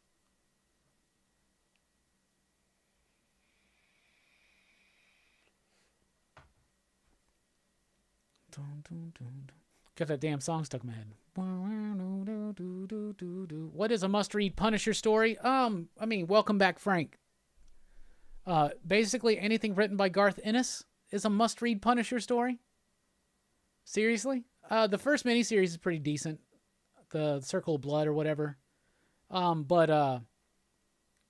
must-read Punisher stuff, it's Welcome Back, Frank. It's Punisher Born. And then just anything written by Garth Ennis. I think that's the essential Punisher stuff. I really like the Greg Rucka run. It's hard to find now. You'll have to find the single issues. The trades are kind of out of print. Maybe you can find it digitally, but the Greg Rucka run's pretty good too.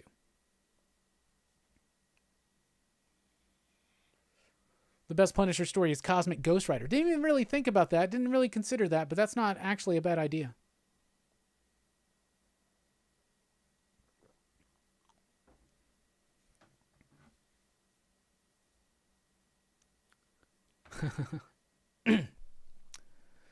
I used to champion Bendis, but then he moved to DC and proceeded to ruin the Super Sons and Superman. Yeah, I think Tomasi was in the middle of something really good there. Jurgens was kind of slowing up, though.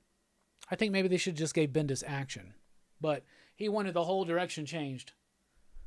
I think he understands the character, but the way that Bendis writes is not something that truly captures the majestic nature of Superman as an iconic mythological figure in American pop culture. I don't know. Maybe that sounds too pretentious, but I think that's one of the hardest things for Superman books to capture. I think Tomasi was capturing it.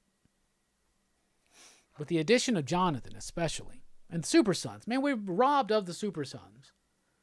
Like, that alone kind of pisses me off. The Super Sons run by Tomasi, I think, was better than the Superman run. That stuff was amazing. That's where I first noticed Jorge Jimenez's artwork. And now he's DC's big star, pretty much. The 90s X-Men cartoon was too good. Loved it, and I still watch it to this very day. Me too. I got my DVDs actually right there. I see them. I synced them right there.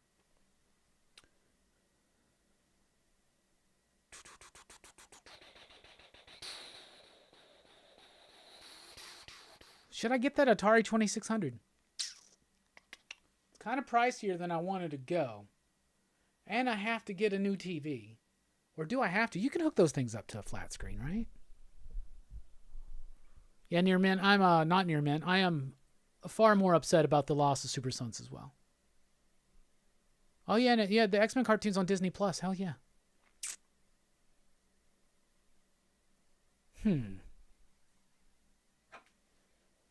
No. I need to get caught up on Oblivion Song quick. Maybe I should get that hardcover. I don't know if I'll like it enough to get the hardcover. I did read the first 10 issues or something. I should have stuck with it. Get the Atari for sure. We should be fundraising the Atari then. maybe that's part of the upgrade to the studio. I'll have to buy... You can hook it up, right? You can hook it up to your regular TV. Is it too complicated? I have to look into that. But there's a piece of me that thinks it would be cool to have a corner set aside for that, because I am going to get a couple of arcade one-ups, but it would be cool to have an Atari 2600 station. We used to have one in a house I lived in. It was my buddy Dave's. Me, my buddy George, and Dave lived together in our bachelor pad in our early 20s. And we had an Atari station. He had a shit ton of games. We used to play the baseball one all the time. The really simple, dumb stick figure baseball one. It's so dumb, but it was fine. It was fun. All right, y'all, I got something I want to talk about. Some people had mentioned it earlier, but let's go ahead and get right into talking about it. Null. Null is coming.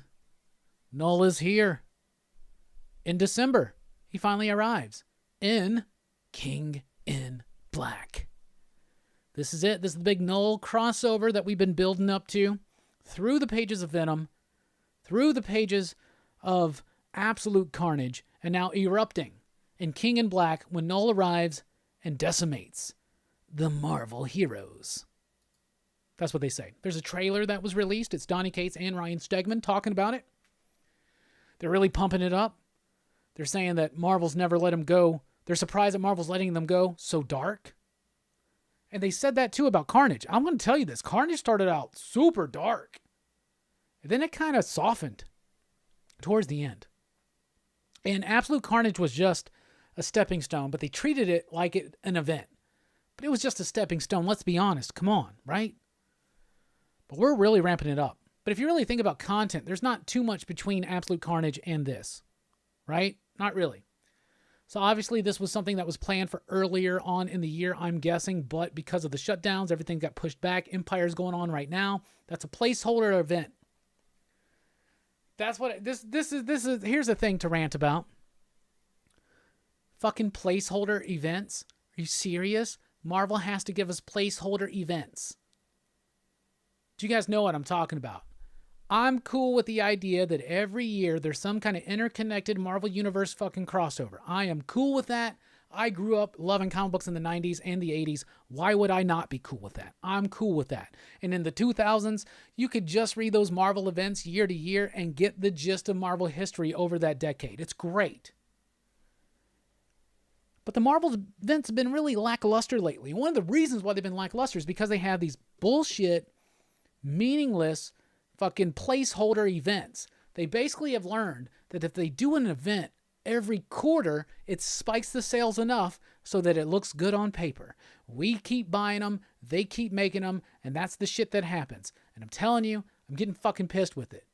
I'm getting pissed with it. These events, they just come out of nowhere. They just get created. They forced into what's going on. It doesn't feel natural or organic anymore. Something like Null feels organic, and that's cool. But you know what a placeholder event was? Absolute fucking Carnage. I love Absolute Carnage. If you just read the main series as if you're reading Venom, it's great. It's fine. As an event, it was weak as shit. It was not an event. It was a placeholder event, and I'm tired of this shit. Empire's not an event. It's just a really good Avenger story. Come on. Just give us a good Avenger story involving this. It doesn't need to be an event. It's not it just feels like it's like, oh, buy these one shots. Wait, what? You lay some clues there. Gives a shit? What the fuck ever. I was not intending my Null segment to be about that, but that's just something I really fucking strongly feel about. Like, that's just bullshit to me, man. Placeholder events. Like, when I realize that that's what they're doing, it's not like they're doing these small events. Like, these are placeholder events. These are things just to keep the sales up. That's bullshit. It's bullshit. However, Empire has brought Alex Pagnadell into the Marvel Universe, so that's pretty cool. He's going to be doing a couple issues of that. But once again, just a good Avenger story. That's all it is. It's just an Avenger story. And maybe it's not even going to be a good one. Who knows? The Empire Avengers #0 was pretty good. The Fantastic Four one was pretty weak. But whatever. Whatever. Jesus. As far as Null, I think I'm really excited for this. I've loved what Donny Cates has been doing with Venom. I like how there's some subtext there. You don't get this usually a lot with Marvel comics, or maybe it's a little too on the nose or whatever. But there's subtext in Venom. It's a book about dependency. It's a book about addiction. It's a book about depression. It's a book about the darkness inside. It's a book about a codependent relationship. It's a book about an unhealthy relationship. It's a book about a loss of innocence and how do you recapture that when you want to do the right thing. It's a book about the void inside and without, absorbing all. And I love it. It's been a little, I think since Absolute Carnage, the direction got a little fuzzy. But that's also because there's not that much time. If you really think about story times, if you read this in trade, there's not much time between Absolute Carnage and what's coming up in The King in Black. So not to be critical of Donny Cates' run, because I do like it, but as far as what editorial's doing with his run, they're starting to muddy it up a little bit, I think. So I'm ready to see this explode and finally happen. It feels like we've been waiting on Null to come for a while, but when you really think about, it's only been 25 issues of Venom.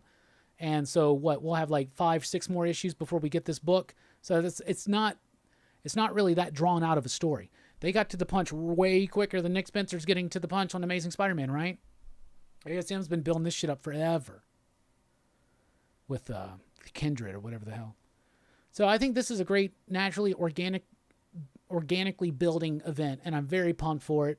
I'm super excited. It hits in December. It's really going to kick off the next year, and I'm excited for it. December's also going to be, I think, when death metal's wrapping up, so that's really cool to see them kind of tail in after one another. But man, they got to stop with these damn pseudo placeholder events. We don't need 4 events. Like, you may feel like you need to make a small event to boost sales up per quarter. And that's what they do. This is why they started killing people for a while back in the day. They realized that if they killed a character every 3 to 4 months, they would boost sales up and it would be enough to like be impressive. Fuck all that. Fuck all that, man.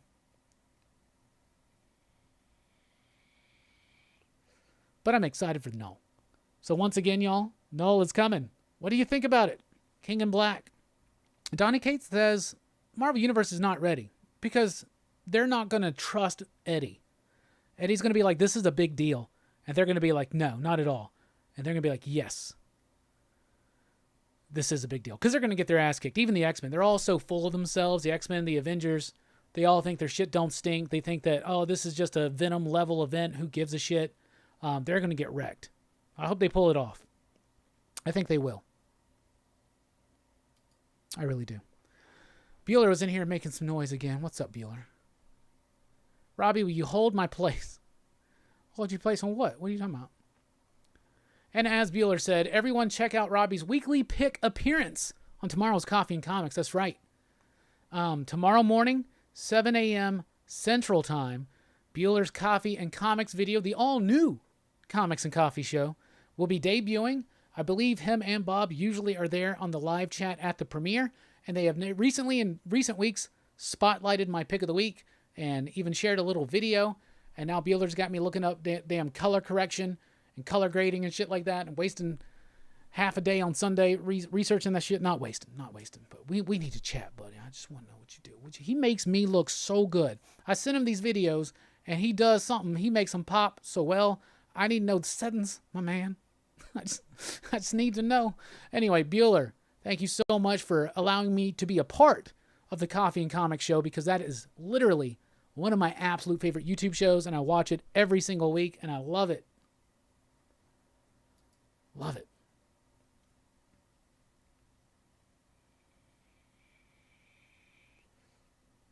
Venom was severely sidetracked by War of the Realms. It did, but it also allowed Donny Cates and Stegman to get caught up and get Absolute Carnage ready to go out. Because one of my favorite things about Absolute Carnage is that first issue, and it was a triple-size first issue. All by Stegman. War of the Realms was largely overblown with 20 spin-off titles where only the Agents of Atlas story had any traction. And War of the Realms is another one of them bullshit events, because it wasn't a Marvel event. It was a Thor event. It would have been a fantastic finale to Jason Aaron's Thor run. But they needed to make an event out of it to boost sales. Most people read that. They weren't reading Thor. They weren't reading all the delicate stuff. And maybe it's a piece, kind of maybe what's happening with death metal. There's a lot that came before death metal that maybe some people didn't read or get into. And did death metal #1 adequately describe all of it? I think for the most part, enough. But even if you had read all that stuff that came before, you're still a little lost when you get into death metal #1. But we'll be addressing that here in a few minutes. If War of the Realms was just 6 issues of Thor, I would have been super cool with it. It doesn't always have to be an event. Absolute Carnage didn't have to be an event.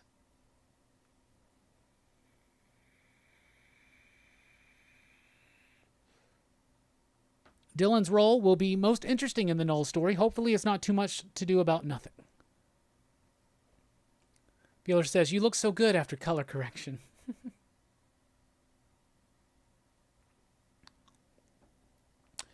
Bruce says, I predict Eddie Brock sacrifices himself to stop Null, and Son Dylan will be the new Venom.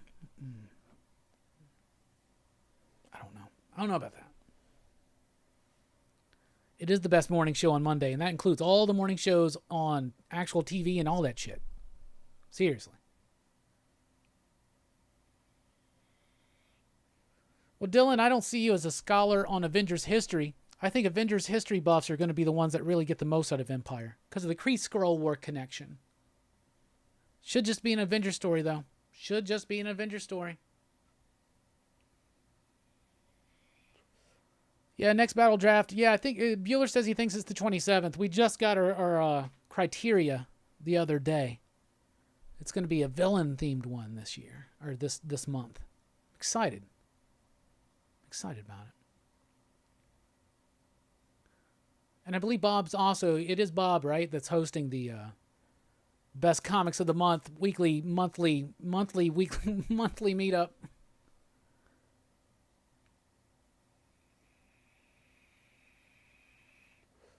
Yeah, I wasn't the biggest fan of Bueller's going to win again. I was going to say we've done 2 of them, and I'm the 2-time champion. This one's going to be difficult because I remember on my Avengers one, everybody kept criticizing me, saying that my team wouldn't work together. Well, how the hell are you going to get a team of villains to work together? You know what I'm saying? How you going to do that? This is impossible. And how do you just not make it literally the Legion of Doom? Right? But I'm going to have fun with this one. Just wait. Just wait, y'all. Just fucking wait. You have no idea what I'm bringing, Bueller.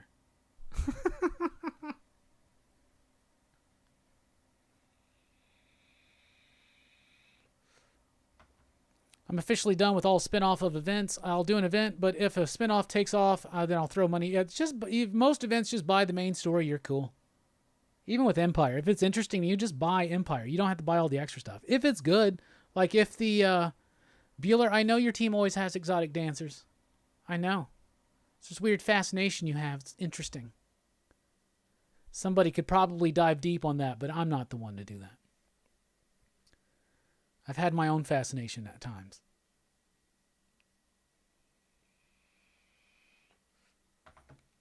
Just how do you know Bob's going to have Doctor Doom in his?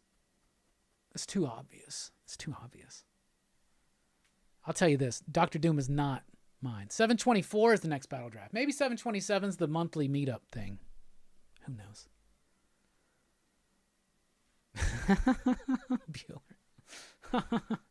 All right, y'all. We were talking about the build up to things, and as much as I'm pumped for Death Metal, sequel to Metal, right? Is it? There's a lot that happened between Metal and Death Metal that I think a lot of people weren't quite aware of. And they do a really good job, I think, in the first one of just kind of running through some exposition. But what I wanted to do was take an opportunity, since I just wrapped up my reread of all of these books that I'm about to mention, and basically give you a guide.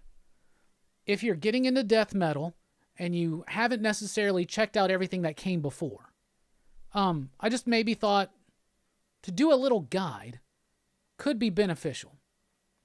So here we go. What do you need to read, and what is the journey to Dark Knight's Death Metal? Well, it starts with Metal. Dark Knight's Metal. In this book, which was a culmination of Scott Snyder and Greg Capullo's Batman run, in a way, it introduced the concept of the Dark Multiverse. Now, the Dark Multiverse was the home of all these nightmarish versions of different characters, including Batman, and that's where we got the Batman Who Laughs.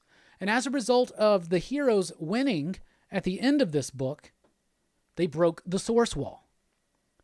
And now, after they break the Source Wall, the next book would be Justice League No Justice. We knew that Scott Snyder was going to be taking over Justice League. He was going to be helped out in his direction with Joshua Williamson and especially James Tynion IV. It started here. This was a 4-issue series that came out weekly.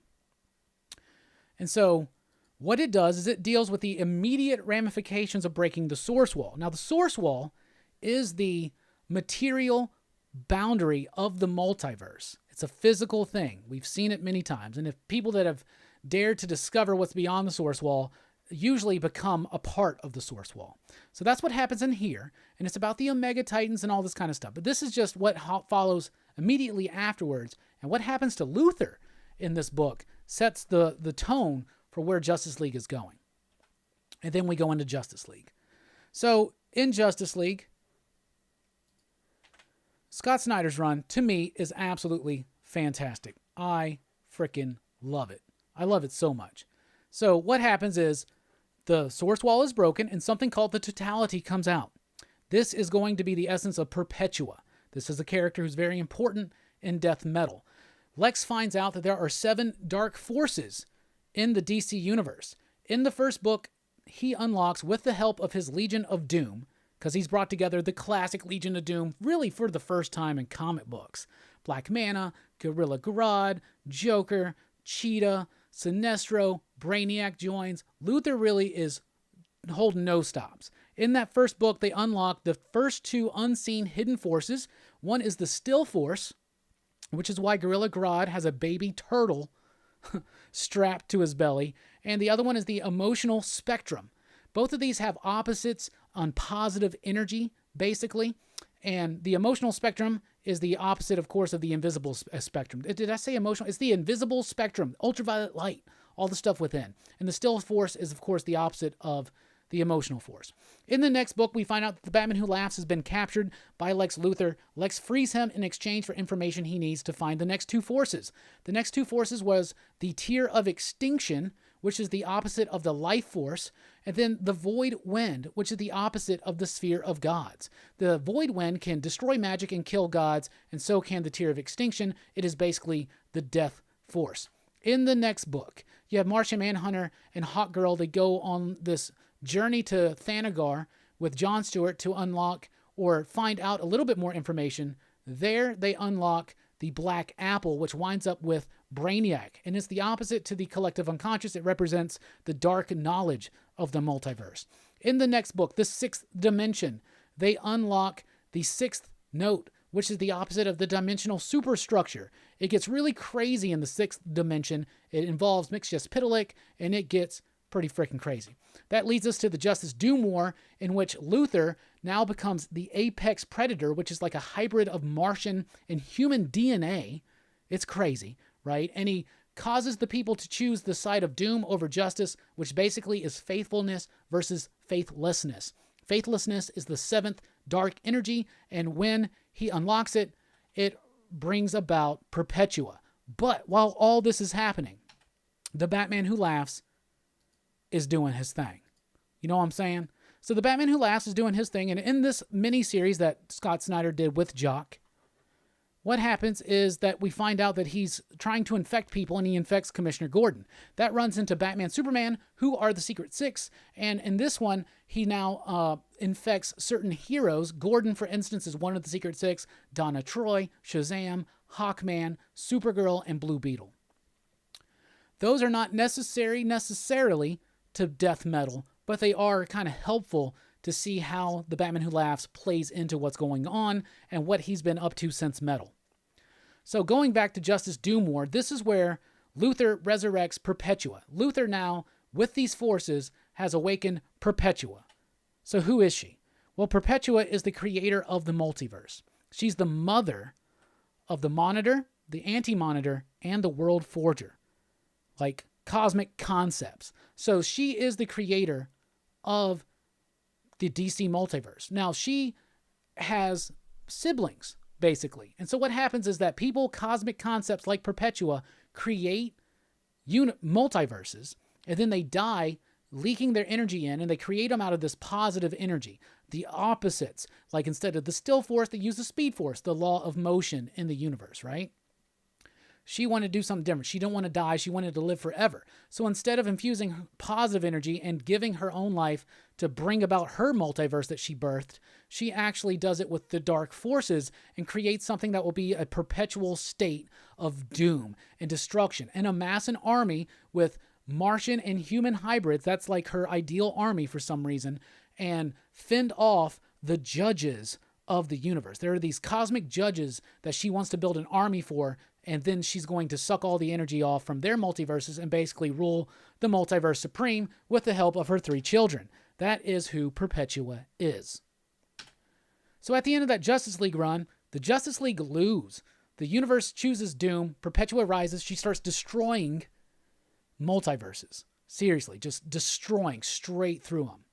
So the Justice League get a last bit of hope from the Quintessence. That's like Phantom Stranger, Hera, Highfather, a bunch of cosmic beings. They infuse them, apparently, we find out in Death Metal #1, with Dr. Manhattan energy, but then something crazy happens. But in Hell Arisen, This happens after the Justice League falls. And what this story is it's Luthor versus the Batman Who Laughs, the final showdown for the villain of the year. And basically what happens in this story is Luthor keeps getting questioned because Luthor goes from a self-made man to someone who is a fanatical worshiper of this crazy cosmic goddess, Perpetua, right? And he's questioning his own motivations in here. And of course, the Batman Who Laughs has an ultimate plan. He's sneaky. Luthor escapes, but he convinces Perpetua to take him on as her scion and her right-hand man because he has secrets from the dark multiverse, secrets she needs to defeat her brethren and sisterhood in the cosmic concept, outer multiverse, whatever. These cosmic judges, they will be coming. They'll make an appearance. So that's what happens in this book. It also has the first appearance of Punchline, I believe. That leads right into Death Metal. Now, a lot of stuff has happened in between. We don't quite know how we got here. We're definitely going to be learning in the pages of Death Metal. Number 1 was pretty solid, and issue number 2 comes out this week. Now, not necessary, but the other things that they're going to be touching on, of course, is Doomsday Clock. They mentioned Dr. Manhattan using the connective energy. They describe it as connective energy versus crisis energy. And so what they're going to do is Dr. Manhattan's powers are based on this connective energy. And in the book Flash Forward, Wally West was infused with the Dr. Manhattan powers, and I'm sure that's going to come into play since we saw him especially in the first issue. In fact, he's the one giving us all the exposition in the first issue of Death Metal. How did he get the Dr. Manhattan powers? He did it by sitting on the Mobius chair, which last we saw the Mobius chair. Owlman was on it, and Owlman was killed by Dr. Manhattan, leaving residual energy behind. And of course, he shows back up in Death Metal. But of course, it all starts with metal. But that's what I think of the journey to Death Metal and what books you want to read if you want to read what happened before. There you go. Did that explain enough? Any more questions? Anything like that? Yeah, Greg Capullo's artwork is absolutely fantastic.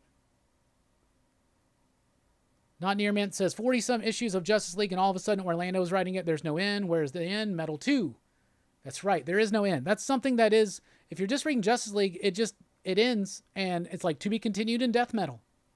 But you do need to read Hell Arisen, I think, if you're following along. Because then all of a sudden, that's why you know the Batman Who Laughs now is rising with Perpetua and not Luthor. But that means Luthor's going to be maybe key. He's going to be featured in the Joshua Williamson penned Justice League tie-in. So during the Death Metal run, starting I think with issue 50, I think 52, 53, something like that. He's doing the story Doom Metal, which is Luthor, who also, by the way, had to betray his Legion to help Perpetua rise.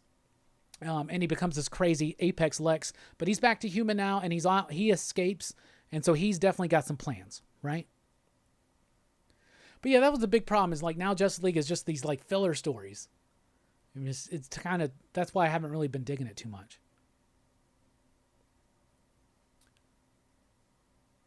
Dylan says, I love Justice League run, especially the Legion of Doom, but I have to track down the original Metal run and the tie-ins. Yeah, really good stuff. Did you pick up All America Comics? I did. I thought it was okay. It was basically him doing the character of America, of Chavez, on his own. So that's pretty cool. Yeah, I missed Snyder's Justice League too. It was so big and epic and cosmic, and it just kept ramping up, and I loved it. The whole mystery of the 7 hidden forces and how they unraveled and how they tied in with different members of the Legion of Doom, and just having the Legion of Doom, having it work. When it was nearing the end and you could see it all fall apart for the Legion of Doom, I really fucking hated that. You know, I did not mind seeing the Justice League lose. I was just like, yeah, we're building up, buddy. But when the Legion of Doom like got betrayed by Luthor, and then Luthor got betrayed by Perpetua, bruh, my heart sank. Like, why do I care more about the Legion of Doom than the Justice League? What's wrong with me?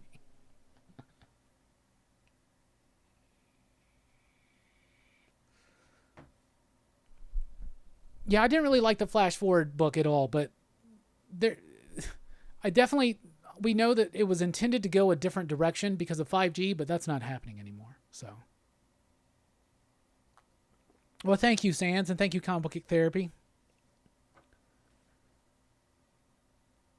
That was the most lucid explanation for one of the most bizarre Justice League stories. Oh, and there's Jarro, son of Jarro, who thinks he's Batman's new Robin. Yeah, I didn't even mention Jarro, who is like one of my new favorite characters. Jarro is a...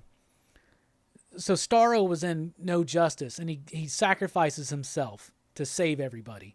But a piece of him survives, and Batman grows it in a jar, and it's called Jarro, and it makes this bond with Batman, and they have like this father-son bond, and he wants to be the next Robin, and it's actually adorable. Yeah, Metal Omnibus. They need to get on that. And now his son of Starro, son of Batman. Son of Batman and Starro, if you think about it, right? He calls him father. He calls him dad. It's so great. I love it. Jarro's the greatest. I hope he survived. I really do. Just read Negan Lives. Do you think it would be an ongoing series? No, but never say never, as they say. Because definitely I think that Walking Dead's coming back one day.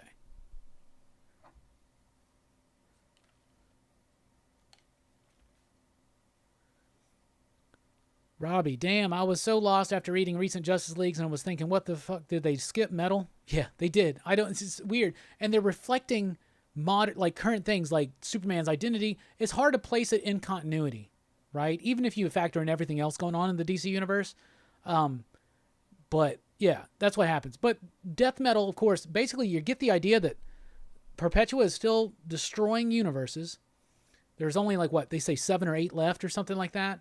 And I'm not going to spoil too much more, but Robin King, I'm very, very excited for. And he debuts in the next issue.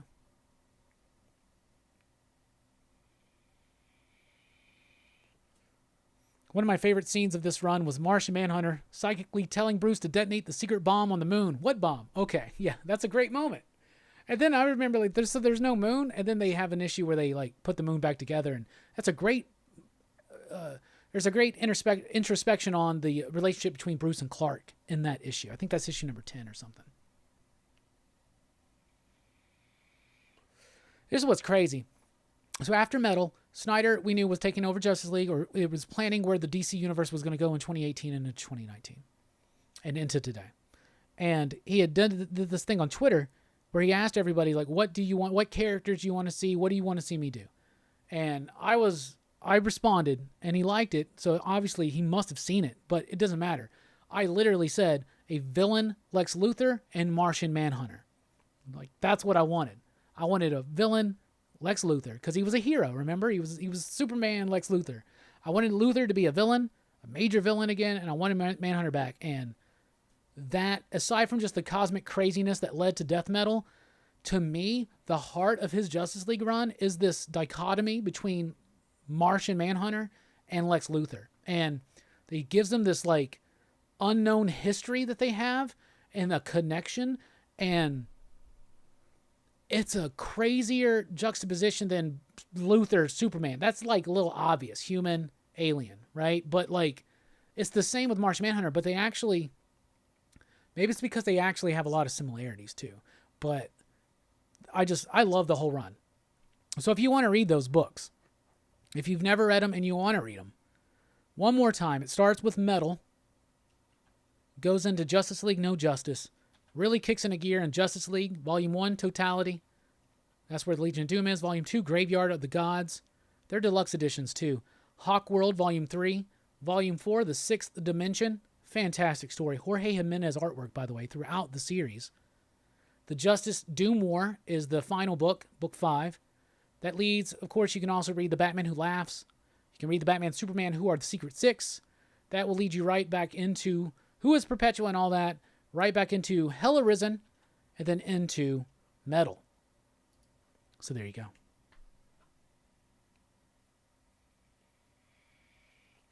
What do you think of Beowulf in the Once and Future? Other Legends series hero to follow? I hope so. I was not expecting that turn, but I really like that. I love the story of Beowulf, so I thought that was really cool. In fact, I'm more into that story than the typical Arthurian legend, and I like the way they're throwing it together because it's Anglo-Saxon as well, right?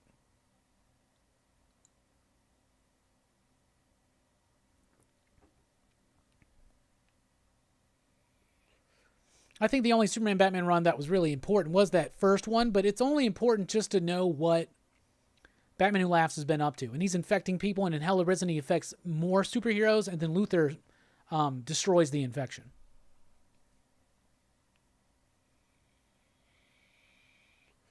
But then Perpetua gets completely convinced by Batman Who Laughs to betray Luthor.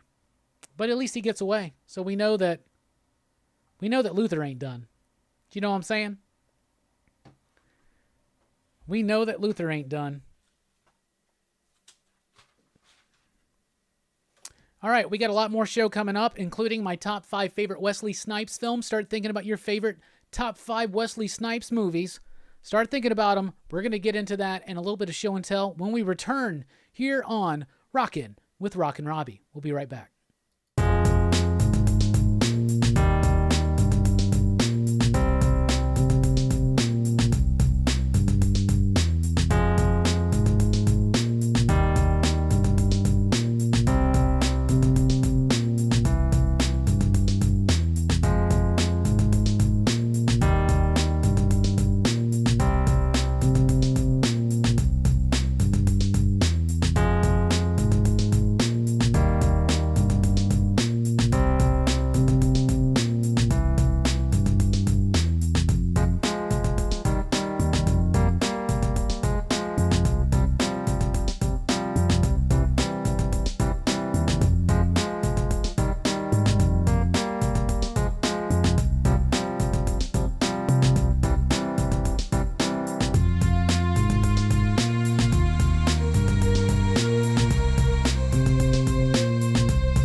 All right, we are back here for Rockin Robbie Live here on Pop Culture Philosophers.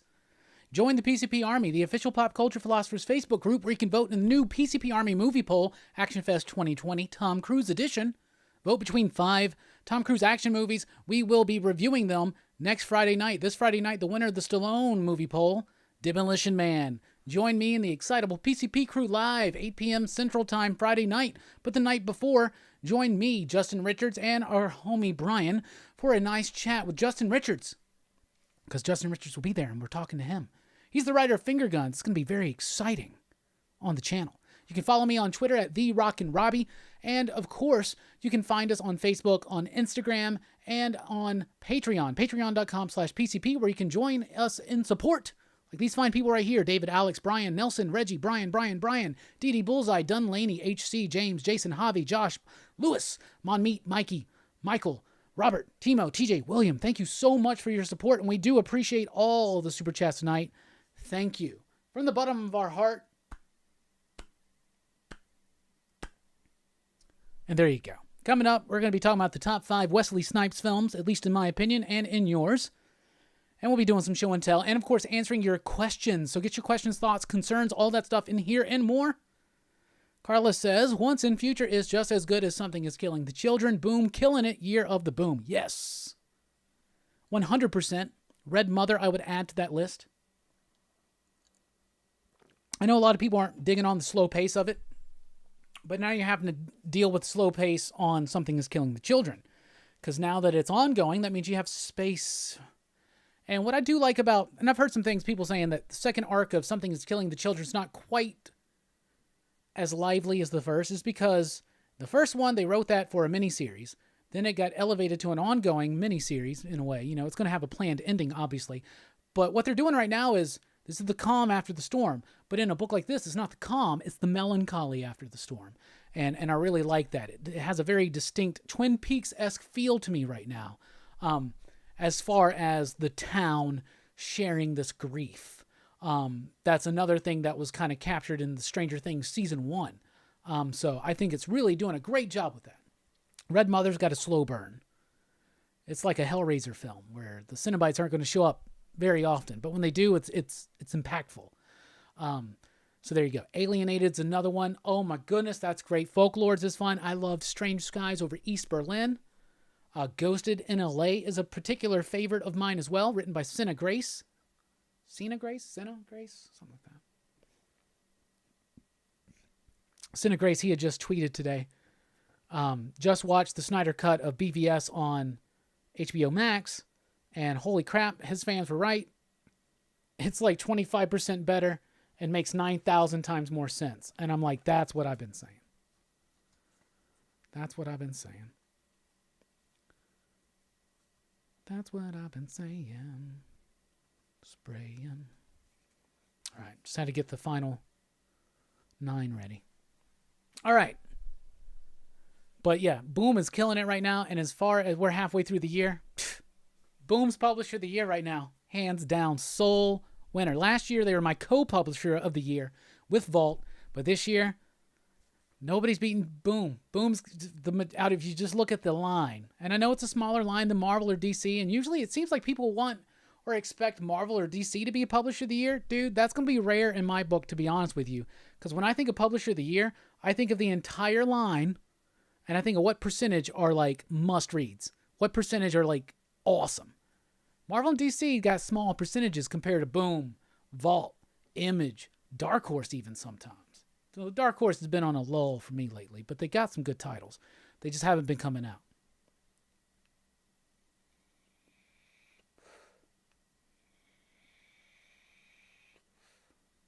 All right.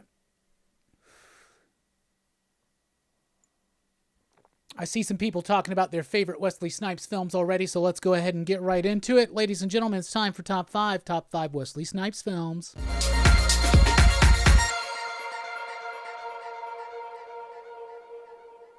At number 5, Passenger 57. Come on, y'all. It's not the greatest movie, but I'm going to tell you this. I love the hell out of this movie. This was the movie that made Wesley Snipes an action star. Now, here's the thing. I'll give an honorable mention and shout-out to Major League, but I don't consider that a Wesley Snipes film. He's not very utilized in the film. He's great as Willie Mays Hayes, and I love it, but it's not a Wesley Snipes vehicle.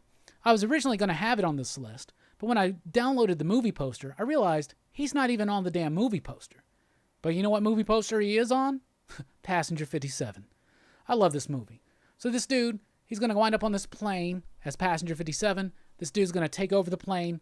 It gets really weird in the middle because they leave the plane for like a big chunk of the movie and then they go back. But it's so great. Great one-liners. Wesley Snipes gives a great performance. It cemented him as an action star. And it's got the great line, always bet on black. At number 4, U.S. Marshals. This one came out in 98. I really like this movie. It's also got Tommy Lee Jones in it. It's got Robert Downey Jr. It's pretty solid. It's a sequel to The Fugitive. And Wesley Snipes is not the main character, but he gets utilized very well in here. I like it. He, of course, is accused of this heinous crime, and he's being tracked down by the U.S. Marshals. Now, it's not just about Tommy Lee Jones, but it's about his entire team. So it's a sequel that nobody asked for. Maybe we didn't need or anything like that, but I like this movie. It's got a great pace to it, I think. It's interesting. I like the way it's shot. Wesley Snipes is fantastic in this movie. I love it. That's my number 4. My number 3. White Men Can't Jump. Come on, man. Come on, man. White Men Can't Jump is amazing. I love this one. As a kid, this came out in the early 90s. I freaking loved this movie. It blew me away. I loved it so much. Fantastic stuff. It's hilarious. It's got something to say. It's great. At number 2, Demolition Man, the movie we're covering this week here on the channel, 8 p.m. Central Time at Friday night. Demolition Man is so great. Him against Stallone, his character of Simon Says, Excelente. I love it. Love it so much, and I'm really excited to get into it on Friday night. And my number 1, come on, y'all. Y'all know it. It's Blade. Blade. Y'all know how much I love this character? It really completely got cemented in my heart how much I love this character with this movie. Wesley Snipes is so badass. Stephen Dorff is badass. But Wesley is the baller Blade. It's a superhero movie. It's a comic book superhero movie, but it doesn't feel like it. It feels like a great badass vampire action movie. That's exactly what it is. Blade is amazing. You know I love me some Blade. Great script, great music, great soundtrack, and a great performance by Wesley Snipes, and one of the greatest damn characters at Marvel. So that's my top 5 favorite Wesley Snipes films.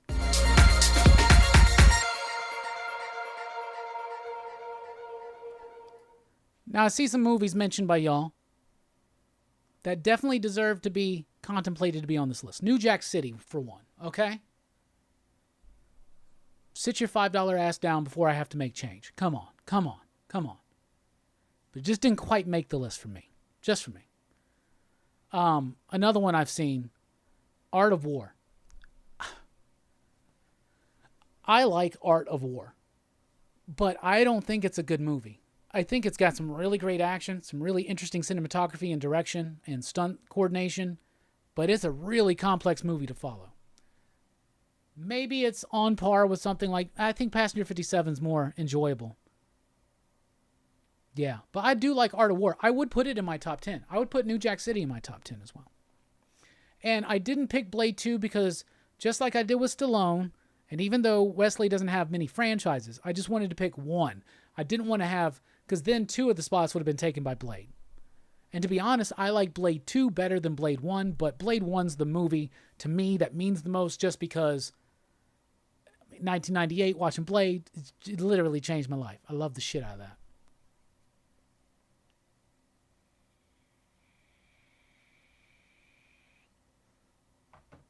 But I do like Art of War. I do. And one of the things I'll point out in Passenger 57, he's reading The Art of War.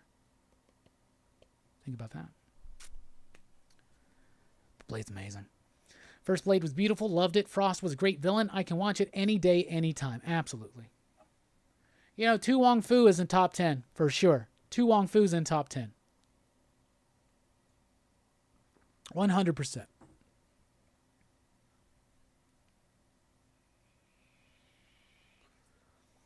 I figured I'd get shit over New Jack City. I did.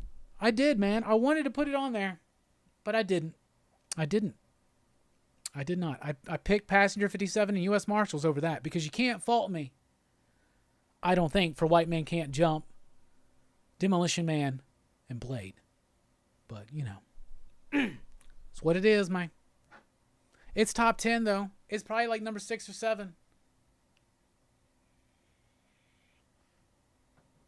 It is what it is. Hell yeah. You guys, what do you think about the Gigawatt? I was talking about this last week. The Gigawatt Back to the Future Transformers toy. Sold out like that. Walmart exclusive. Only 1,985. Get it? 1985. Sold out within seconds. Now they're selling on eBay for like over $500-$600.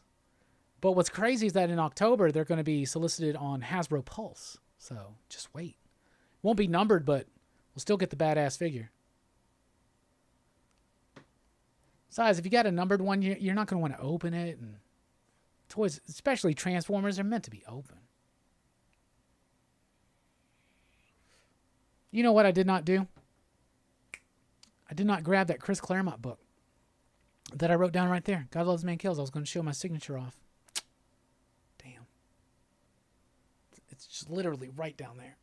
I think somewhere. It doesn't matter. They're all dope selections, but New Jack City is definitely his best. Okay, here's the thing then. We're going to do it. You've made us do it. As a result, because I thought about this. I thought about doing a Wesley Snipes poll after making this top 5. So instead of doing that, I'll tell you this. I get it. Maybe New Jack City should have been on there. Maybe U.S. Marshals should have been bumped out. Maybe. Because maybe I do like Passenger 57 over U.S. Marshals. I don't know. U.S. Marshals I like, but more because of the other characters especially. Joe Pantoliano, just the whole team. Anyway, to make up for it, we'll do a PCP Live movie night on New Jack City. That's even better. That's even better than a random mention at the end of a Rockin Robbie Live on a top 5 is to actually do it. So, who says that the top 5 doesn't change lives? New Jack City, coming soon to PCP Movie Night. Demolition Man should have been bumped in your opinion. Bro. Fable, I love you. You crazy as hell. You crazy as hell. Now here's something. I haven't watched New Jack City since high school. Okay? So maybe after revisiting it, I will think more strongly like you are as well. So that's why we're going to do it. We're going to do a New Jack City. Let's do it. Have you seen the Venomized Hulk figure at Walmart? No, I didn't even know when one's coming out. That's crazy. Yeah, we're going to do it New Jack City. Because I guarantee you Jelani and Brooks love that movie. And I probably guarantee you that Strickland hasn't seen it.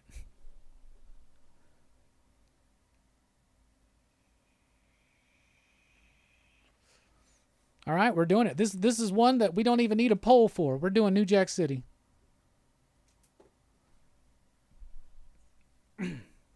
Nino Brown might be his strongest role. Okay.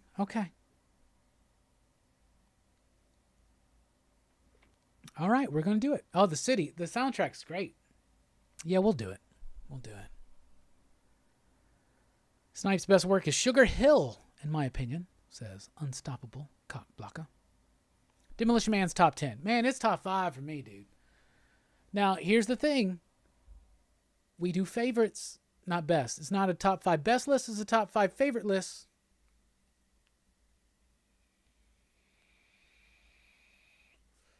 Yeah, I like Demolition Man. I'm telling you, I haven't seen New Jack City since I was in high school. I haven't seen Demolition Man in over 10 years. So after revisiting them both in the next couple months, maybe my opinion will change, and that's what happens. It's been a while. I knew it. I fucking knew it. King of New York, well, yeah. I thought about King of New York, too. I didn't think about Sugar Hill. I've never seen that one. Never. It's a Stallone and what's-her-face. Yeah, it is, but he's a badass villain, dude. Simon is he's one of my favorite villains in in a sci-fi action film. He's one of my favorites. I don't know why I have to defend Demolition Man.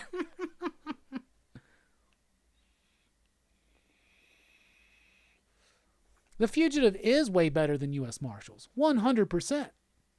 But I really like U.S. Marshals. And Wesley Snipes is in it. It takes a while to get to him, but he's in it. Damn. Who would have thought out of all the top 5s I've done, the one that was going to get me on, that's damn Wesley Snipes one, New Jack City. I haven't seen that since I was like in high school, man. I remember it being good, but I don't remember. I need to check it out again.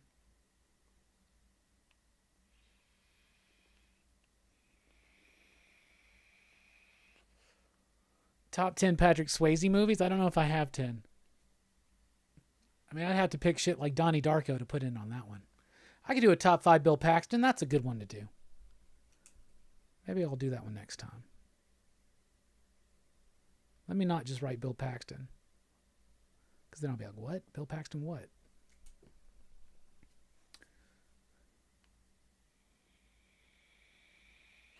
You are shocked. Yeah, I love Tu Wong Fu. I love Tu Wong Fu. Y'all shocked that New Jack City didn't make the list. It almost did, man. Damn. Now I feel bad. Now I'm reconsidering my whole life. Nuanced, atmospheric. Rising Sun with Sean Connery. Better book than movie. Better book than movie. That's a Michael Crichton book. I have it out there. Big Michael Crichton fan, actually.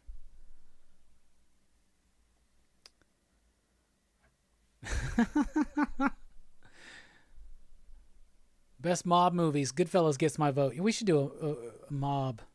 Anyway, about the... it's like we don't even know you anymore. Yeah, I don't even know myself. About the Patrick Swayze stuff. I have made mention that I don't like Roadhouse. And every time I mention that, I get so many people just like, how do you not like Roadhouse? So at some point, later on in the year, we're going to do one on Roadhouse. I'm pretty sure I'm going to try to get Bueller on that one.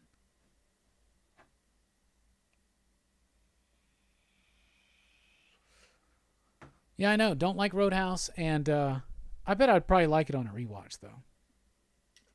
The last time I see, here's the thing. In my early 20s, I was a very snobby, pretentious movie guy. And comic guy, too. I was very pretentious. And it had to be like art, you know? And that was the last time I watched Roadhouse. I bet if I watch it now, with the mind state that I have at my age now about movies, I probably would like it better. We are going to be doing some Bill and Ted soon, though. Very cool. Neither Billy. Squats.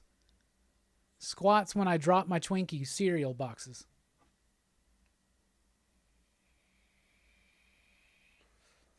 I don't remember the Patrick Swayze series or the episode of Amazing Stories. I remember that series, but I never watched all of it.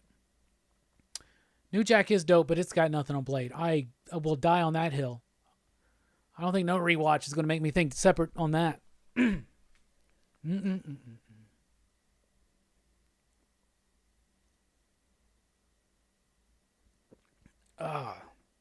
having nachos for dinner tonight. Why? Because last night I made tacos, and so you take the leftovers and you put them on chips. Same ingredients, just on chips, and you got nachos. It's a whole different thing. Kind of. Top 5 Goldblum films would be good too. You're right. The Fly, Jurassic Park.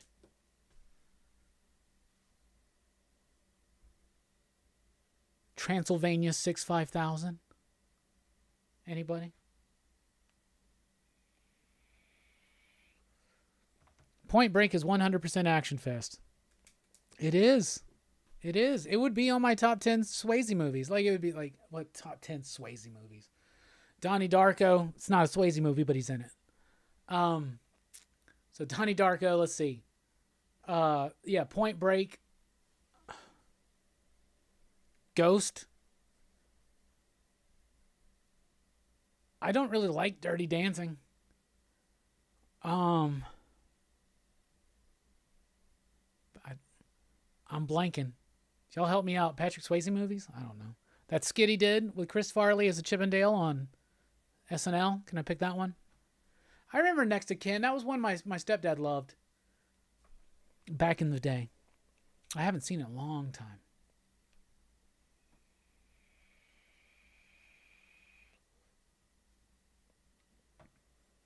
Bueller's going to want to watch Roadhouse live in the dark with his son and beef jerky and beer. Well, maybe I'll do the same thing. Not with his son, obviously, but... I say Herminio coming at me now about Dirty Dancing. Okay, here I don't like Dirty Dancing because my mom fucking loved that film, and when I was growing up, she would literally play the goddamn cassette soundtrack that she had, and she would try to coerce me and my siblings into singing along with her. Seriously, I'm not even fucking around. And oh god, I heard that shit so much. I had Red Dawn. Why did I not think of Red Dawn? And The Outsiders. The Outsiders. There you go. There you go. Yeah, The Outsiders. Yep. Why did I not think of... I haven't seen Next of Kin since I was like a kid, though. That's like Cobra era. Like what I was talking about Cobra last week. Like why I love Cobra so much. Like Next of Kin's part of that. Oh, we got Dylan on Masters of Horror. Yeah, it is fucking good, dude. There's some duds. There are more duds in season 2. But there's still some good ones. But I really like... Did you watch Imprint yet, Dylan? The one that not even Showtime would fucking play? Dylan, we're going to have so much fun during Horror Fest because I'm planning throughout the entire month of October doing more than one live movie review each week.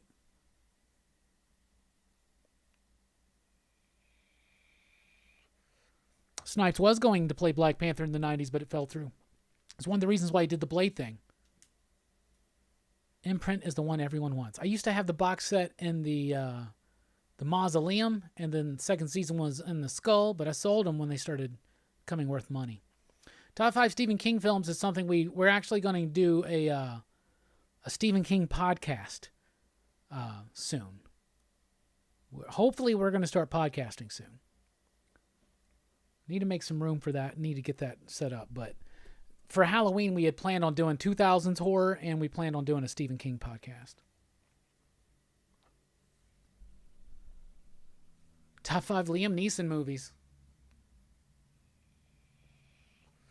I've never seen Running Scared with Paul Walker.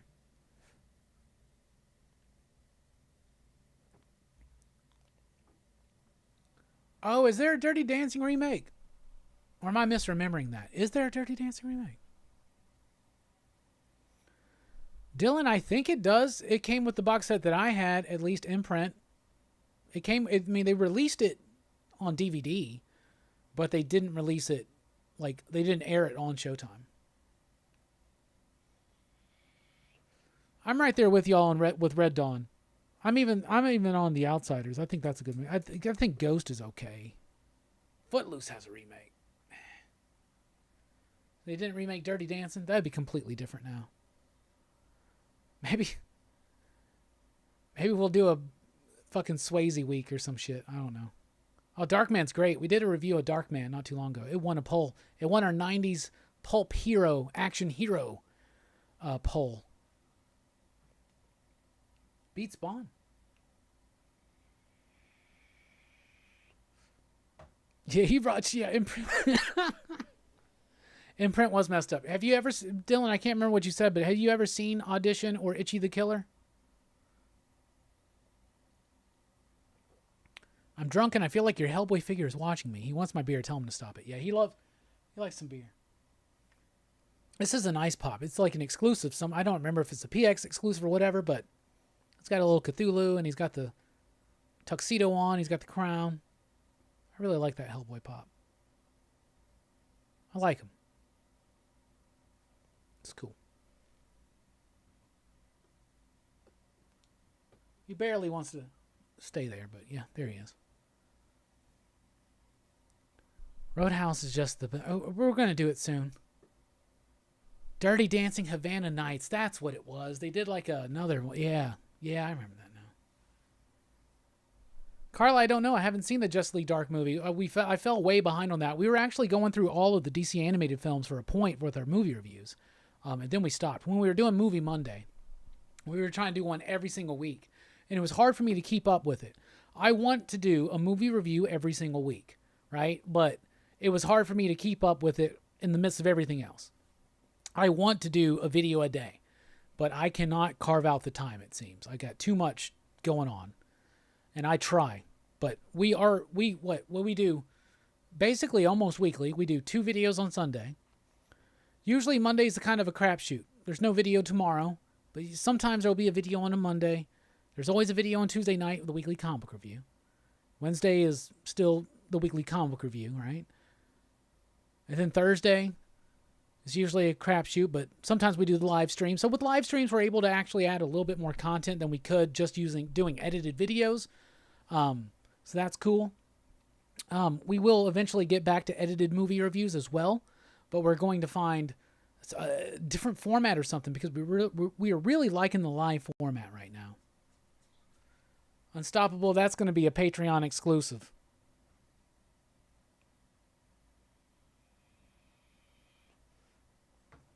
Michael says, Itchy is probably the goriest movie I've ever seen. And the crazy thing about Itchy is this. It's a no-holds-barred Batman Joker movie. 100%. That's what it is.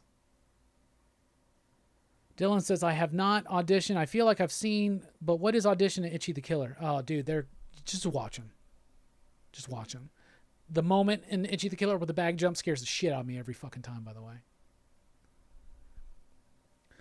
Phantasm, Hellraiser, Sleepaway Camp, Pumpkinhead, Night of the Demons, Horror Fest. Well, you're definitely going to get the Phantasm night because we're going to be covering all 5 Phantasm movies one of the nights. Can't really guarantee the rest. But I'll take it into consideration. What about Critters from the 1980s? Ricky, you're in luck. We've already done it. We did it like a couple months back.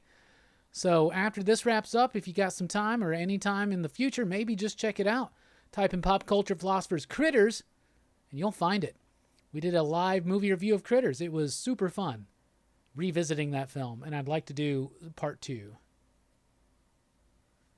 Lewis, you're going to get a plethora of horror movie reviews coming up.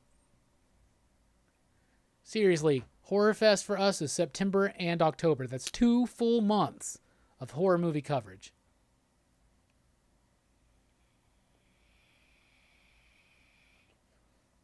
Yeah, Critters won one of our movie polls. Hail Outsiders. Tom Cruise is in it, right?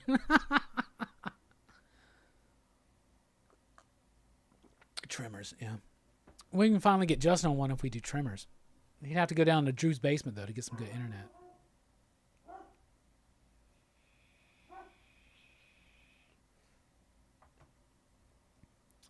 We don't like doing worst top 5s, Red. Enough people do that. We want to talk about what we love. I'll talk about what I hate if it happens to come up, but... See, Hellraiser is one that I would like to do a series for like a franchise review of one night. But man, how do you get all these people to watch, 9 Hellraiser films or whatever? And to be honest, it's just the first one that's really good. So maybe we'll do the first one. No, Dylan, they're not in Masters of Horror. They're movies. Itchy the Killer and Audition are Japanese horror films done by Miyake, what's his name? Takashi Miike or something like that. The guy that did Imprint. Those are 2 of his movies that are just absolutely fantastic. Just the first 3. No, Fable, see, I'm not cool with that because I'll be honest with you. I think 5, 6, and 7 are better than 2, 3, and 4. That's an unpopular Hellraiser opinion, but I stand by it.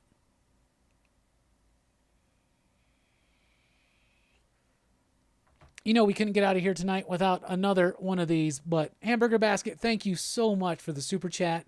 Helping support the rebuild of the studio, the Huntsville Attic.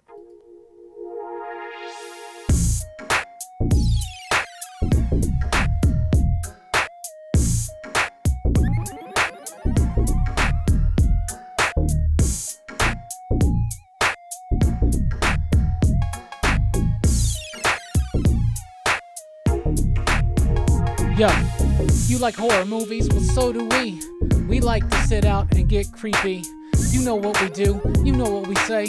Every day is a horror day. This is like Halloween every single day, but it's not the costumes or the drinks you see. It's about the movies, about the vibe, the chill in the air and in my mind. Watching horror movies like Hellraiser, Nightmare on Elm Street, you know what I'm saying? Friday 13th is kind of okay, but Halloween, man, I'll take that any day. Saw's pretty good for a modern movie. Let me tell you that we like to get groovy, watching movies all the way back to the 30s. Yeah, Dracula, Frankenstein, you know, get nerdy.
See, we made it to the huh that time.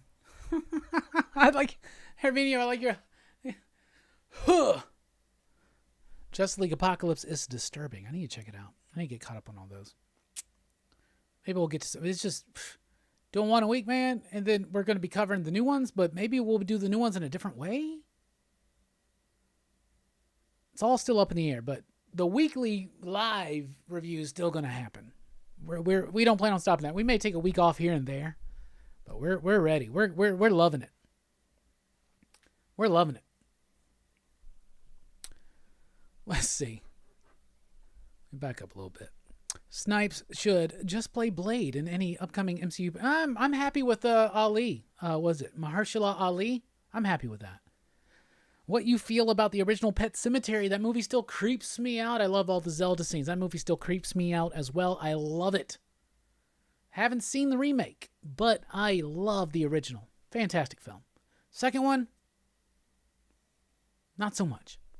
And I want to root for every Edward Furlong movie for some reason. Probably it's because of T2.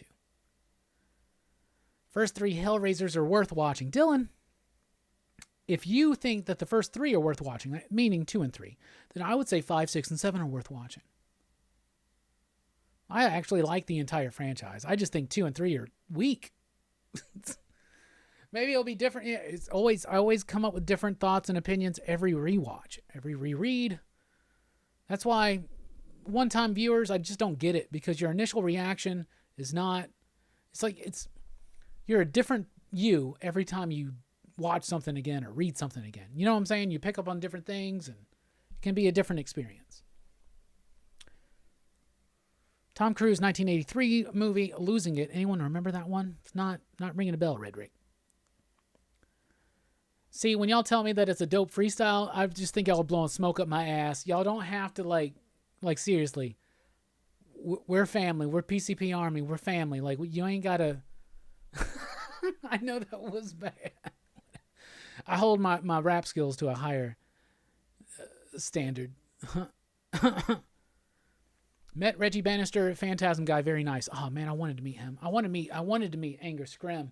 One time we went to a haunted house, like in Killen, Alabama. It's like an hour and a half, 2 hours away.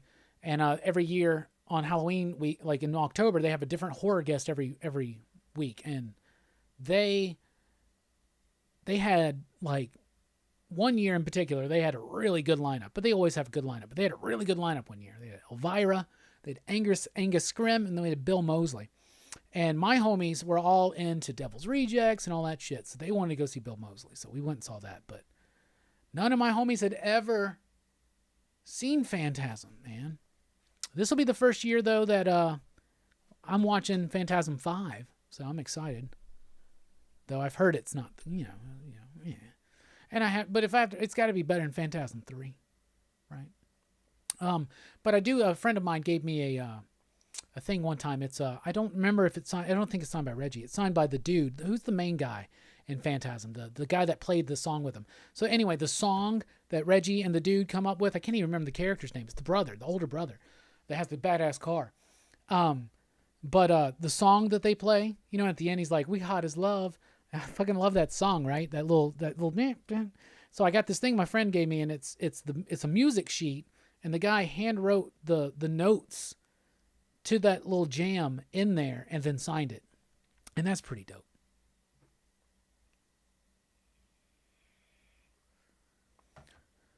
Hamburger Basket says, "Robbie, I have never read Invincible. Is it recommended?" It is recommended. I've only read the first 2 volumes, which I think is the first 12 issues. So I definitely need to get caught up and just read the whole series, especially before the show comes up. But it is good, but I haven't gotten apparently even to the good stuff. Herminio says, "I'm happy Marvel decided to actually print those issues they cut out a month ago." I forgot to even mention that. I was going to mention that in the weekly pop culture wrap-up.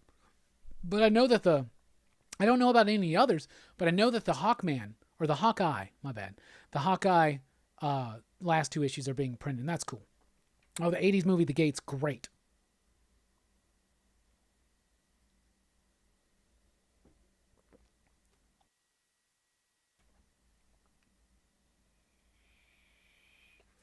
Good. That means they listened. Somebody said, "Is the audition in Itchy the Killer subtitled or English dub?" It's subtitled. It's the only way to watch a foreign film, in my opinion, is subtitled. Unless it's animation. If it's animated, I don't care.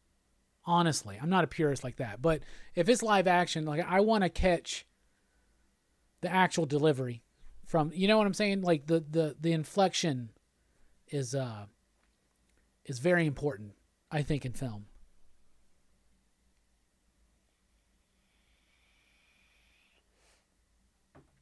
Scariest movie ever, Carla says. Labyrinth. That damn troll, Hoggle, and David Bowie in stretch pants. That is scary.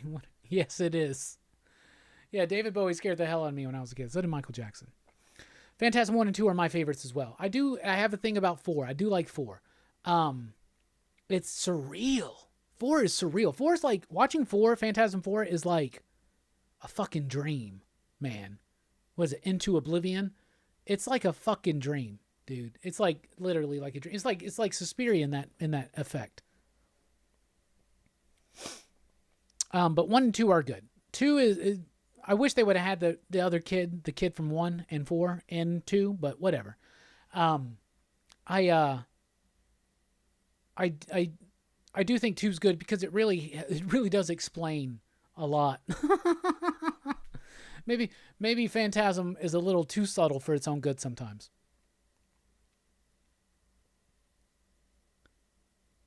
Yeah, even the Black Cat video game one being... Oh, cool. X-Men movies starting to make it to Disney Plus. They started with Days of Future Past, and it's not edited. Nice. I think I've only seen Hellraiser 1 through 4. I'll give 5, 6, and 7 a shot. I've heard from someone else they're good. Just never was. Big Pinhead fan growing up, but I do respect Clive Barker's work. Nightbreed is dope. Yes. Here's the other thing I'll tell you, Dylan. So apparently this is what happened. And I've heard this... I've read this, and you can kind of piece it together. But, so, Miramax or Dimension Films, I think, which was part of the whole thing. Anyway, they're the ones, somebody, was it Miramax? Whatever. Whoever had the Hellraiser rights, they needed to make a movie every so often to keep those rights, right? And Clive is always trying to get these rights back. Because Clive hates every single subsequent Hellraiser film. And that's why he did the Scarlet Gospel. He just wanted them to end. Here's the thing. Hellraiser 5, which is Inferno. Hellraiser 6, which is... Fuck. One of them's called Deader, and the other one's called Hellseeker. What are they? I'm going to have to look it up. I'd love a box set. The only one I own is 1. I've watched all the other ones digitally. Yeah, 5 is Inferno, 6 is Hellseeker, and 7 is Deader. Now, the really interesting thing about these movies is that they definitely feel, and I've heard that they are scripts for other movies that they took and just put Pinhead in. And just like kind of the formula on the first one, like Pinhead doesn't even really fully show up until like the third act. And that's why I like Hellraiser films, and that's why I'm talking about the comparison at times to Red Mother. But if you took Pinhead out, they're not necessarily Hellraiser films. They're their own films, and they're kind of like late night Cinemax films. But there's something about those three films that I really like. I don't even know how to quantify it, but I really do. I don't think they're good. I think they're cliche. I think they're late night Cinemax film, like Skinemax type stuff. You know what I'm saying? I fucking love those three films. I really do. I don't know why, but I really do. Really do. The one with the guy from Saw was okay. Was he in 4? 4 is interesting because it's the one where there are 3 different stories: past, present, and future. And in the future, the lament configuration is the space station. That's kind of clever.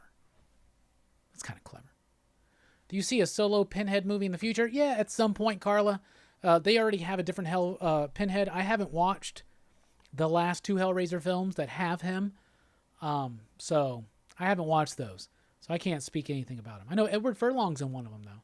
You know, I always pull for films with him in it, but I don't know why. It's T2. It's T2. Dylan says Hellworld is pretty bad. Lewis, I've never actually seen Hellworld, so I've only seen through, like, I really do like Inferno, Hellseeker, and Deader. I really do. Which one was Hellworld? God damn it. I had it all pulled up. Let me go back. Yeah, I didn't watch Hellworld is the last one with Doug Bradley, who I did meet. I have a really shitty photo of it somewhere. I'll have to share it one day. And so Hellworld's the last one with Bradley. I never saw that one.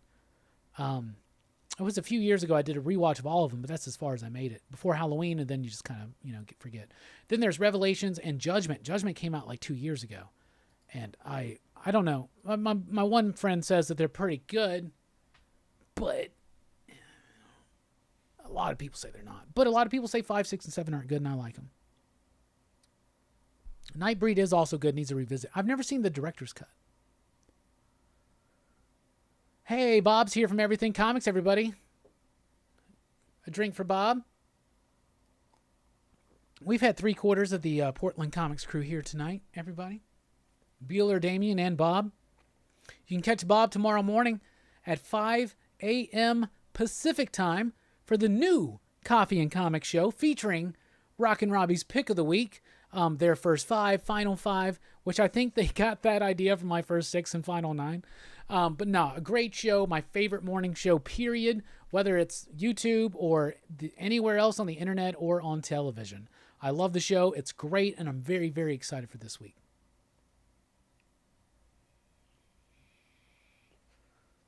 Fable says Hellworld is horrible. Is anybody else feeling me on Inferno, Hellseeker, and Deader, though? Is anybody else feeling me on those? Like the 5's like this detective, right? And he's like a corrupt detective, and he gets wrapped up, and then there's always like a mystery, and through the mystery, they find the lament configuration, and that brings out Pinhead. And every single one of them I've heard, and it feels like they're movies that were written for from some other purpose, and then adapted into Hellraiser films. Yeah, the Chitterer. Hell yeah, man. Yeah, Dylan, which one was that? I don't remember the name of it. If you give me the name, it's Mick Garris's one from the first season, right? What is it? Throw out the name of it, buddy. You know, speaking of Clive Barker, Lord of Illusions is good, too.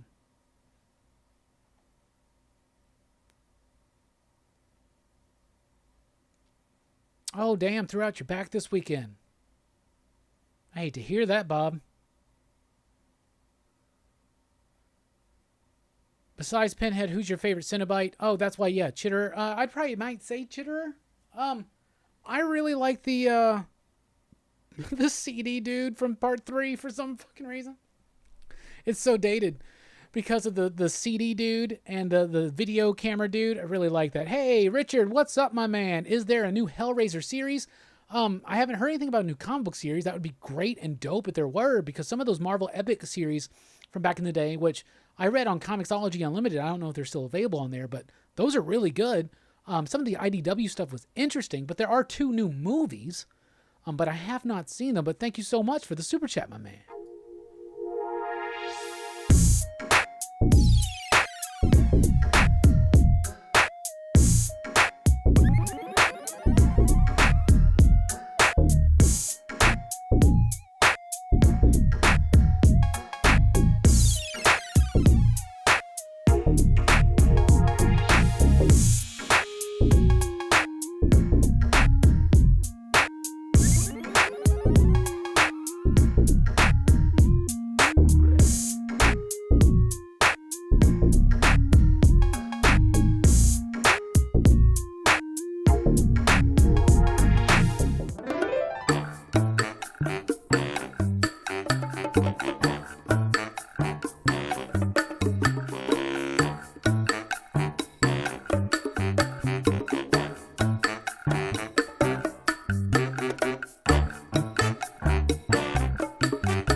Nick, it does get longer every time. It does, literally. It gets longer every time. Yeah, it does. Because we always want to work to that. Anyway. Yeah, the Blackbird's dope. I don't have a Voltron. I'd like to get a Voltron. I should have got one ages ago. Never did. Should have. Unicron, I try to limit my Transformers involvement because that would add too much. I already collect superhero toys. I already collect Power Ranger toys, Super Sentai nowadays. And I collect now Masters of the Universe and Teenage Mutant Ninja Turtles. So Transformers is something, but a Unicron would be dope, to be honest. I mean, that's fucking Orson Welles, man. That's Orson Welles. That would be dope. I'd be cool with that. I should get a Unicron one day. You're right. Though I do have the Starscream. I just have him right next to me. Yeah, I love this Starscream. I love the Seekers. I want to get the Target exclusive of Thundercracker and Skywarp because Skywarp's my favorite. But they're already going up online like crazy. They're like over $100 now. But I heard my Target haven't gotten them yet, so still just holding out hope. But this is a dope-ass figure. I love it. Love it, love it. It's almost time for show and tell. We got another super chat from Richard. Is there a 2020 Hellraiser out that I'm missing? Not a movie. Let's go through them again. My Google is going to think that I'm obsessed with Hellraiser, which I kind of am. Have you ever read the Hellbound Heart? It's so good. I haven't read Scarlet Gospel. So the first one is Hellraiser, 1987. That's a great one. Hellbound, Hellraiser 2, 1988. Hellraiser 3, Hell on Earth. It's got some great lines. I'll be honest with you. Pinhead in the church. I am the way. Come on, man. Bloodline is part 4. That's 1996. Inferno is 2000. That's part 5. Part 6 is Hellseeker, 2002. 2005 for Deader. 2005 for Hellworld. That's 2 Hellraiser films in one fucking year. Maybe that's why Hellworld sucks so much. Deader though, it's got the dude from Oz and the dude from no, it doesn't. Hellseeker's the one with the dude from Oz and the dude from those insurance commercials, right? The guy that plays Mayhem, that's Hellseeker. And it's also got what's her name from the first one. Deader's the one with what? Carrie Worrier? Something like that. The lady from Sliders at first, and then she was replaced. Anyway, in 2011 was Hellraiser Revelations. It has a new Pinhead. And then Judgment came out in 2018. I don't see anything about a new one. But I did hear from Dylan that there's an HBO Max. So I think I remember reporting on that. Yeah, they're planning on doing that. David Gordon Green, possibly in 2021. So that would be a series. So thank you for the super chat. I hope the information was helpful. So here we go.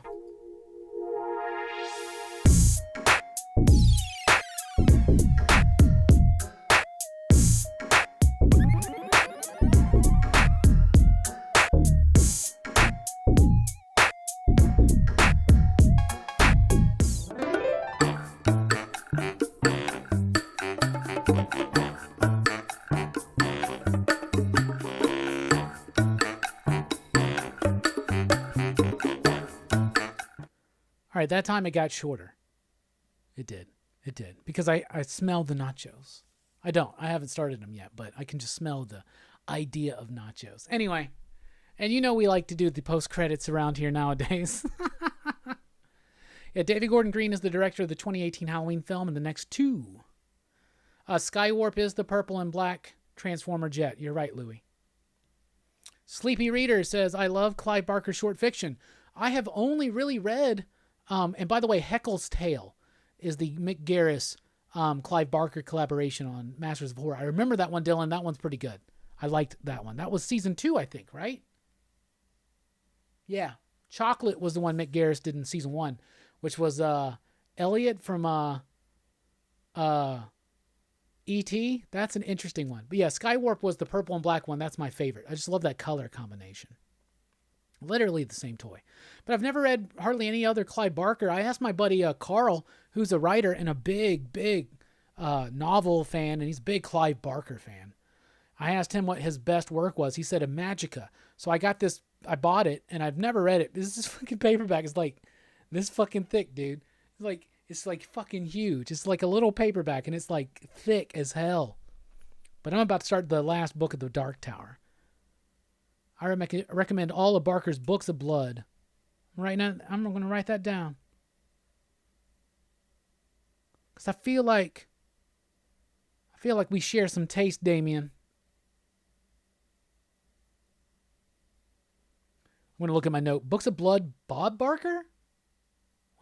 What?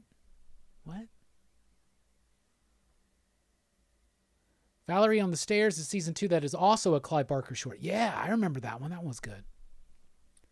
Magica is great, but it also takes forever to read. Yeah, it seems like it would.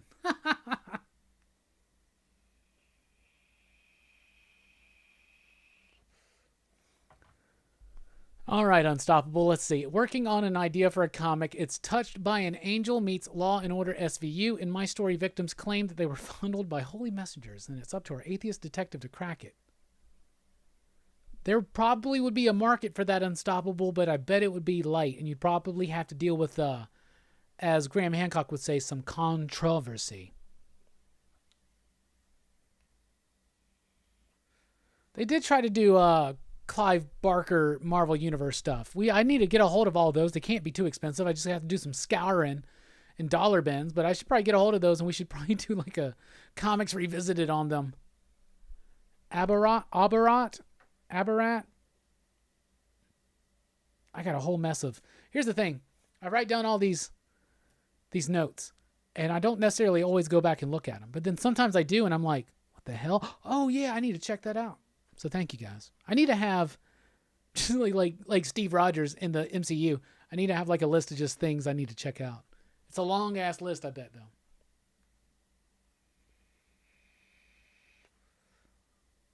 The whole Barkerverse.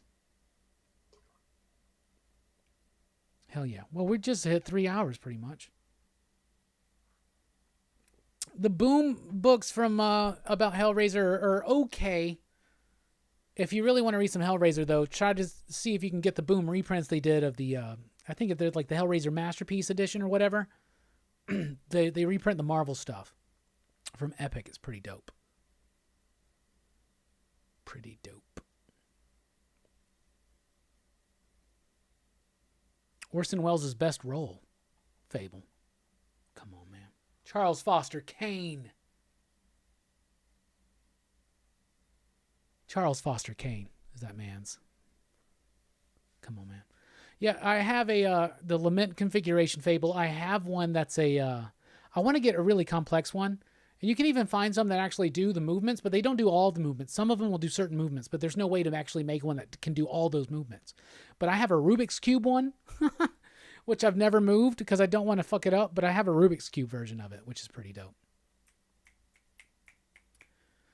Bob says, I wish they would do the Brian Lumley's Necroscope series the right way in either comic or long-form storytelling in a miniseries. I'm not familiar with that. I have to check it out. You write down another one. Is that a book series? I wish they do a Kolchak, Night Stalker. Right.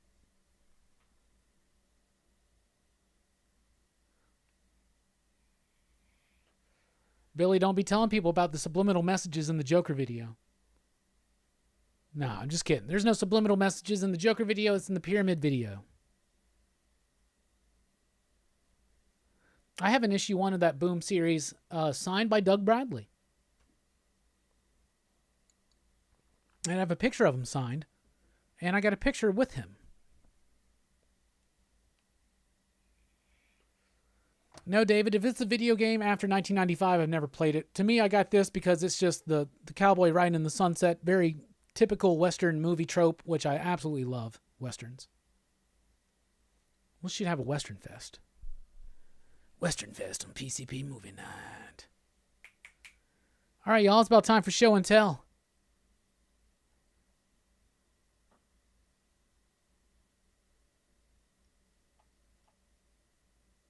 Hell yeah. Ricky says, I need that Batman Ninja figure. All right, we're getting to show and tells. If there's any last subjects you want to bring them up right now. I was planning on opening 2 Power Rangers tonight, but we're going to only open 1. Just wait. Pinhead does do chin-ups, but he's got to do it in a different way. He's got to do it kind of like this. First up, here is a Phantom Striker from Captain Power. If anybody remembers Captain Power, there's the box for it right here.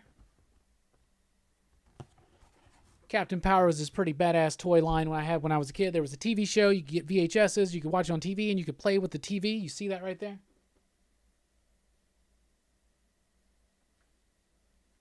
It's pretty crazy. You could play with each other, too. It was basically like laser tag with toys. You can see the lights right there, and you get hit, and this happens. Damn, that worked better than Friday night. It's because Friday night I didn't have it latched. There you go. Anyway, that's, I think Dr. Dread is his name. That's the villains. It's the villains ship. I want to get the main good guy ship, and then me and Brooks want to do a laser tag battle.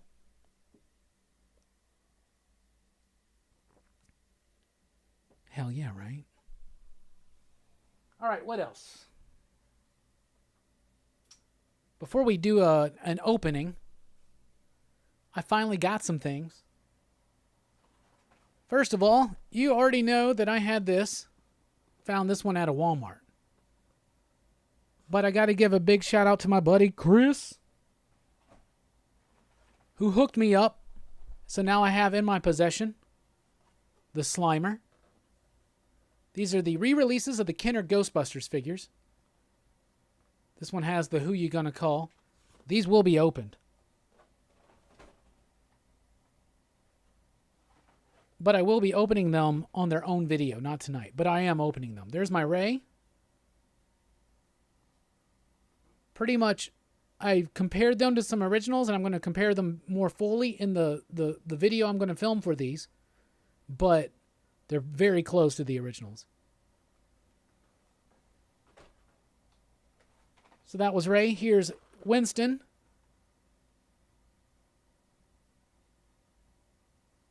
And I love the backs on these, man. I just love the card. It's not an exact replica of the original card, but it feels very retro, doesn't it?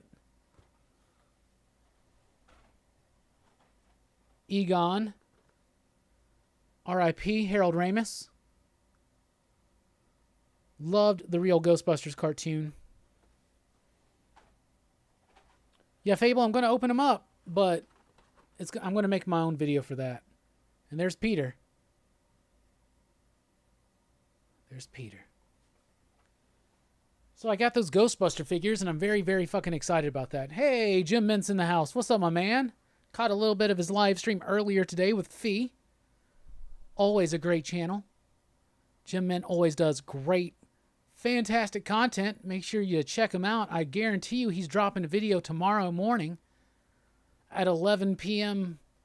Central Time, I think it is. Or maybe it's 10 p.m. or 10 a.m. I have it. Every day, like clockwork, Jim dropping a video. Hell yeah. Hardest working man in comics YouTube. Collectible YouTube. Everybody, have a drink for Jim Mint. Good to see you here, buddy. I hope they release some Arcade 1-Up Mortal Kombat cabinets with Wi-Fi. I'd love to play you in some Mortal Kombat, homie. I get my ass kicked, but I think I could hold my own in some Street Fighter, man. That was more my thing. Mortal Kombat was too goddamn complex. You add a block button. I remember being a kid and being like, why am I getting my ass kicked? And everybody's like, because you don't use block. And I'm like, what do you mean you don't use block? You just hold back. And like, not in Mortal Kombat. I'm like, well, no wonder I'm getting my ass kicked. No shit. All right. We're going to open up a Power Rangers figure. Just got this one. Here's my Ranger Slayer, y'all. Been reading the Power Rangers comic book. You know this one. I do also have the Draken. Had that one since it first came out. This has become like a $100 action figure now. I don't even care. I'm going to open this in probably like in a couple weeks. But not tonight. Tonight I'm opening this one. The Ranger Slayer. I'm opening it before she has the luxury of going up in value. Toys are meant to be opened up. Played with. Displayed. But it don't mean that I'm not going to open it as carefully as possible. Oh, the Ranger Slayer's great. The problem is, it was one per case. They know what they're doing. They know what they're doing. Maybe you can get some on Hasbro Pulse right now. Check their website. See if it's still available. It just came out. So right now, it's not expensive. The Draken is expensive, but I've heard that they're reissuing it. So then the prices will drop. It's just like an omnibus. You hear about that all the time on Jim Mint's channel and his Facebook group, the Geminites. Come on. Try not to damage the box too much. What the hell's wrong with me? Just open it, Robbie. Who cares? I can't get the damn... There we go.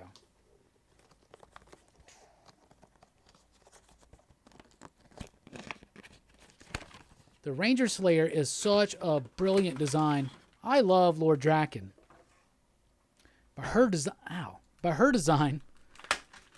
Ow. But her design, to me, is the best out of these. And if they gave us a Draken and they're giving us a Ranger Slayer... Oh, come the fuck on. Dude, they gotta give us the Omega Rangers. And they gotta give us... They gotta work whatever they need to work out to get us the damn Turtle Megazord. This damn cape is just so inconveniently shoved in here. Well, I got the figure out, but the cape... Oh my... Look at that. What the fuck are they doing? I'll just pull it out backwards. She's got her little black gun. She's got a little bow. Some arrows. There's some kind of like effect that fell. But let's just take a look at the figure real quick. Oh, I love this design. The Pink Ranger design is already, I guess, decent.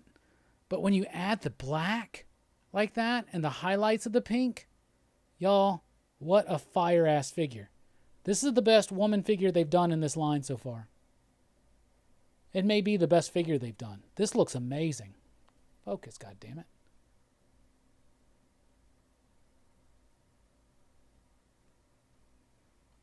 I'm going to try this again. Yeah, it's the Lightning Collection.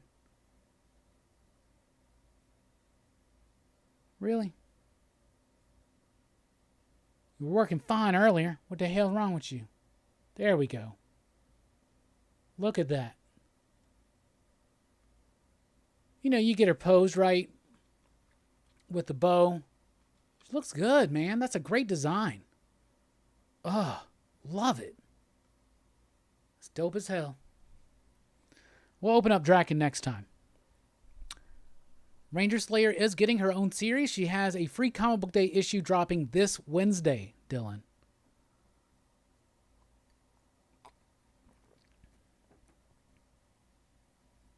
Amazon says what ships in August?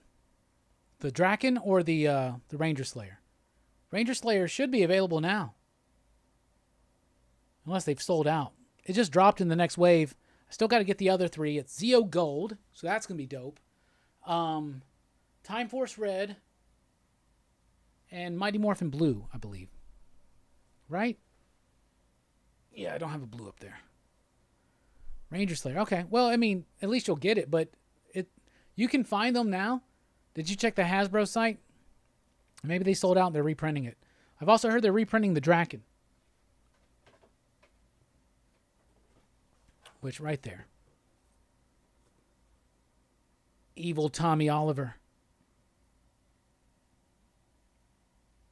I love the boxes on these, man. The box art is fucking amazing. Ranger Slayer just looks dope as fuck with that cape and shit. Done it? Done it? Oh yeah, Hamburger Basket. We totally did. Still got plenty of them. If you need one, holler. It's free, but I don't know if you're local, but it's free. If you need us to ship it, you'll have to pay for shipping. Maybe you can add something else to it. We have the graphic novel as well. You're going to want the graphic novel too.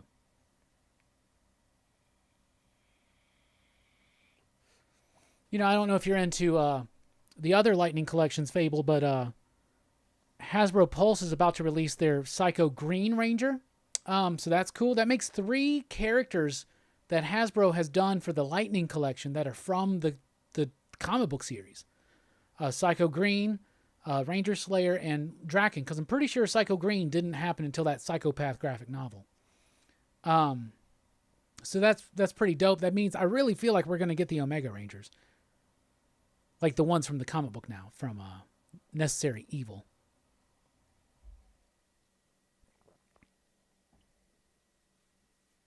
Well, Dylan, you know. Ricky, we don't have we have a website, but that's not where you buy stuff. Our website is deepcomics.com. But if you want to buy something, you can basically message us on Facebook, Deep Comics and Games, and we will hook it up if we got it.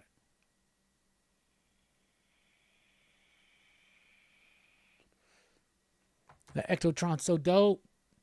So dope. I can't wait till we can actually get Gigawatt.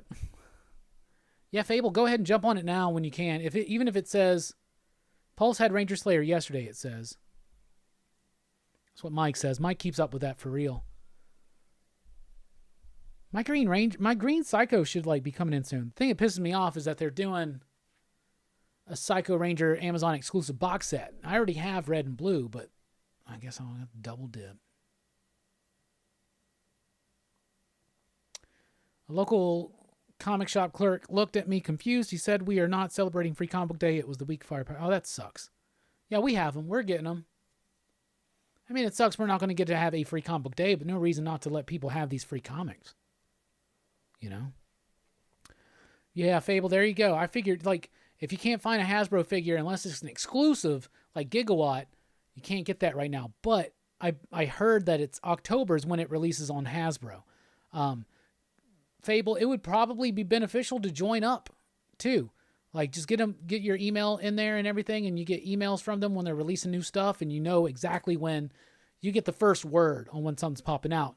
So you'll get the email the same time that the dudes that report this shit get the emails. You know what I'm saying? So you'll have a little bit of a jump. All right, it's time for the final 9. We're doing a little bit different this time. Not comic books, but like we did at the beginning of the show over 3 hours ago. We're doing Marvel Series 1 cards from 1990. So we've already done the first 6, so here are the final 9. So here is card number 7. Professor Xavier. Apparently he could walk at this time. Let's try to get it to focus. There we go. Professor Xavier. Card number 8. Cyclops. In that X-Factor costume from 1990. This is before the Jim Lee redesign. Reflecting his first action figure as well. Card number 9. Marvel Girl. That's right. Jean Grey in the X-Force costume. Still reflecting that X-Factor jive, I meant to say, not jav. Card number 10 is Wolverine in the brown costume, my favorite Wolverine costume. So we got an X-Men set here, basically. Card number 11 is Phoenix from Excalibur at the time. This is Rachel. Hell yeah. Card number 12, my man, Luke Cage, still in the classic costume before they redesigned him to look more like Mike Tyson in the early 90s. Card number 13, yep, Dazzler was still relevant. In fact, she was a video game star at this time. So Dazzler, hell yeah. And then, card number 14, Dagger. That's right. Love me some Dagger. And damn, look at Dagger. Anyway, and the final one is card number 15, Quasar. They were trying to push this series at this time. Don't fault them. But anyway, there's Quasar. So that's the final 9. First 6, final 9. And we will be continuing on with a look at this entire card line on the first 5 or first 6 and final 9. I would never do a first 5. Everything comics, Bob, you have a good one. I hope your back feels better, homie. Sending out positive vibes, my friend.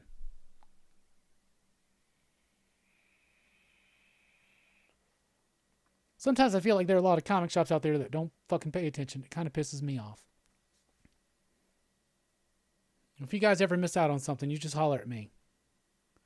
We got social media pages. We got all that shit. I'll hook you up. We'll get what we can. Yeah, that Wolverine card is sexy. So we had a great show tonight. We took a look at what our pick of the week was once more. We took a look at death metal, which starts in metal and then goes on all the way. We talked about our top 5 Wesley Snipes films. And we talked about Null arriving finally in The King in Black. Coming up here on the channel Thursday night. Don't forget, Thursday night live, 8 p.m. Central Time. Rockin Robbie Live with Justin Richards, the writer of Finger Guns from Vault Comics. That's going to be fun. The next night, Friday night, 8 p.m. Central Time, Demolition Man, the live PCP Movie Night movie review. Very excited for that. So thank you guys so much. And just so you know, you can follow me on Twitter at @TheRockinRobbie. Join the PCP Army on Facebook. That's the official Pop Culture Philosophers Facebook group. There you can enter in and join the pinned post at the top, our Action Fest 2020 Tom Cruise movie poll. One of the reasons why we're doing Demolition Man this week is because it won the poll. So if you want to get your voice heard, if you want to have your say in what we're covering for the Tom Cruise Action Fest night, vote in the poll. You can also follow us on Facebook and on Instagram. You can support us at patreon.com/PCP, like these fine people here that unlock exclusive content and early access. And check us out at popculturephilosophers.com for podcasts and a whole lot more. I have had so much fun chilling with you guys tonight on a Sunday, you guys and gals, here on a Sunday night on Pop Culture Philosophers. This is just my favorite time of the entire week. I really do appreciate it. Now it's nacho time. Y'all have a good one. Thanks for rocking with us. We are dipping out. Keep reading, y'all.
Y'all still there? Who's still there? Listen to that horn. Listen to that piano. This song, I've never had a song evolve as much as this one does, y'all. Huh.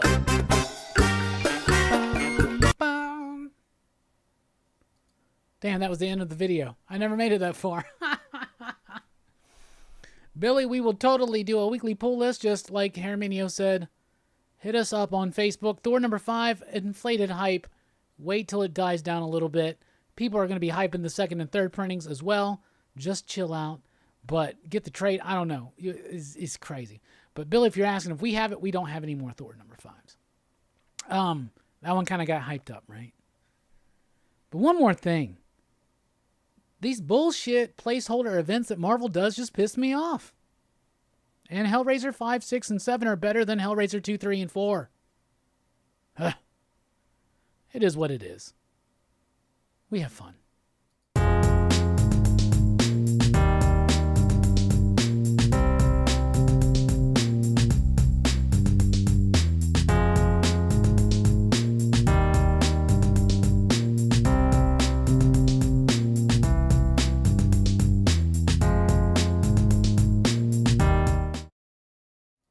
Hit the wrong button. I'm serious as hell, y'all. I love the hell out of this song. Just listen. Just vibe out for this for a minute. I promise there's something else. But just vibe to this for a minute.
Y'all, I feel the hell out of that song. I'm really impressed by these YouTube, like, songs that they have for YouTube Studio where you can just, like, play this music. You can use it for free and use it in your videos. Like, so good.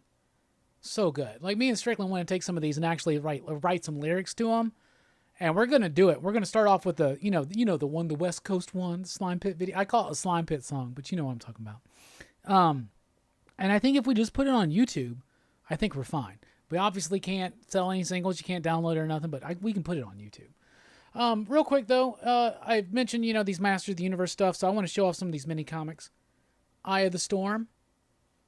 I love the hell out of these. I don't even know which one this came with. Who knows? I've got more of these on the way. Look, there's Extendor. Fucking love these. Dark Horse did a hardcover or a trade or something of all these collected. Oh, it's Snout Spouts, probably. Look, there he is. But it's out of print right now and a little too expensive. But it's available on Kindle. Maybe I should check it out there. But that's pretty dope. Let's go through this. Look at the Wind Rider right there. Wind Rider? We got one of those, but it's missing a wing. I think I'm going to get it. Yeah, it's probably a Snout Spout. Look how evil he looks with those red eyes. Holy shit. And then, of course, you guys know I'm into superpowers as well. There's my Lex Luthor one. I got the Lex Luthor figure and the Lex Thor, but there's the comic that came with the Lex. Really cool. It's not really clear, but who cares? It's just After Hours. Yeah, look at that. Oh, I love Lex in that battle suit from the 80s. Come on. These are really legit comic books, man.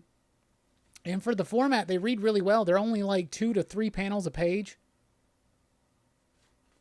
Oh, they're pretty dope. This one's pretty long. Oh, there's the Supermobile capturing Lex Luthor. Just like the action feature.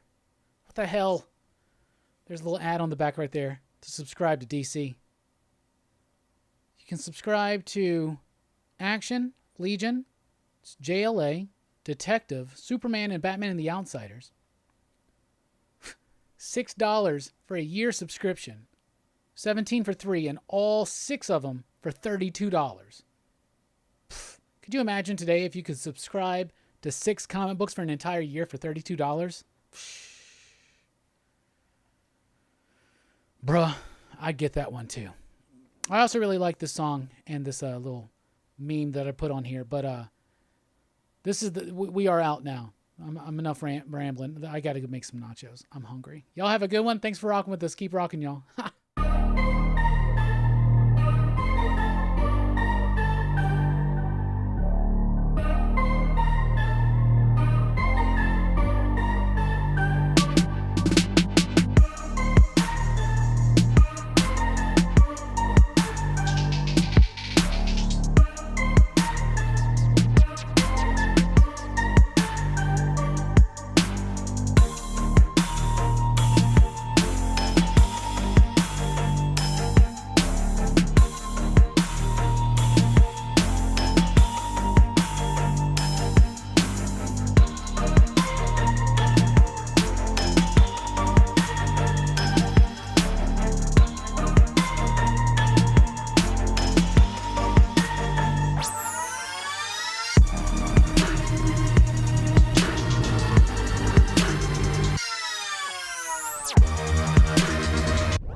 Like, for real though, this beat is so good. I gotta listen to it one more time before I'm out. But this is the end.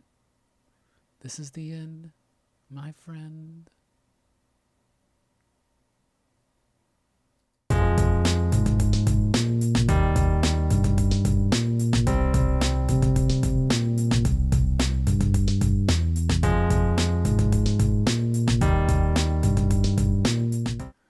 Y'all know that one day I'm going to do a damn 4 or 5, 6 hour stream.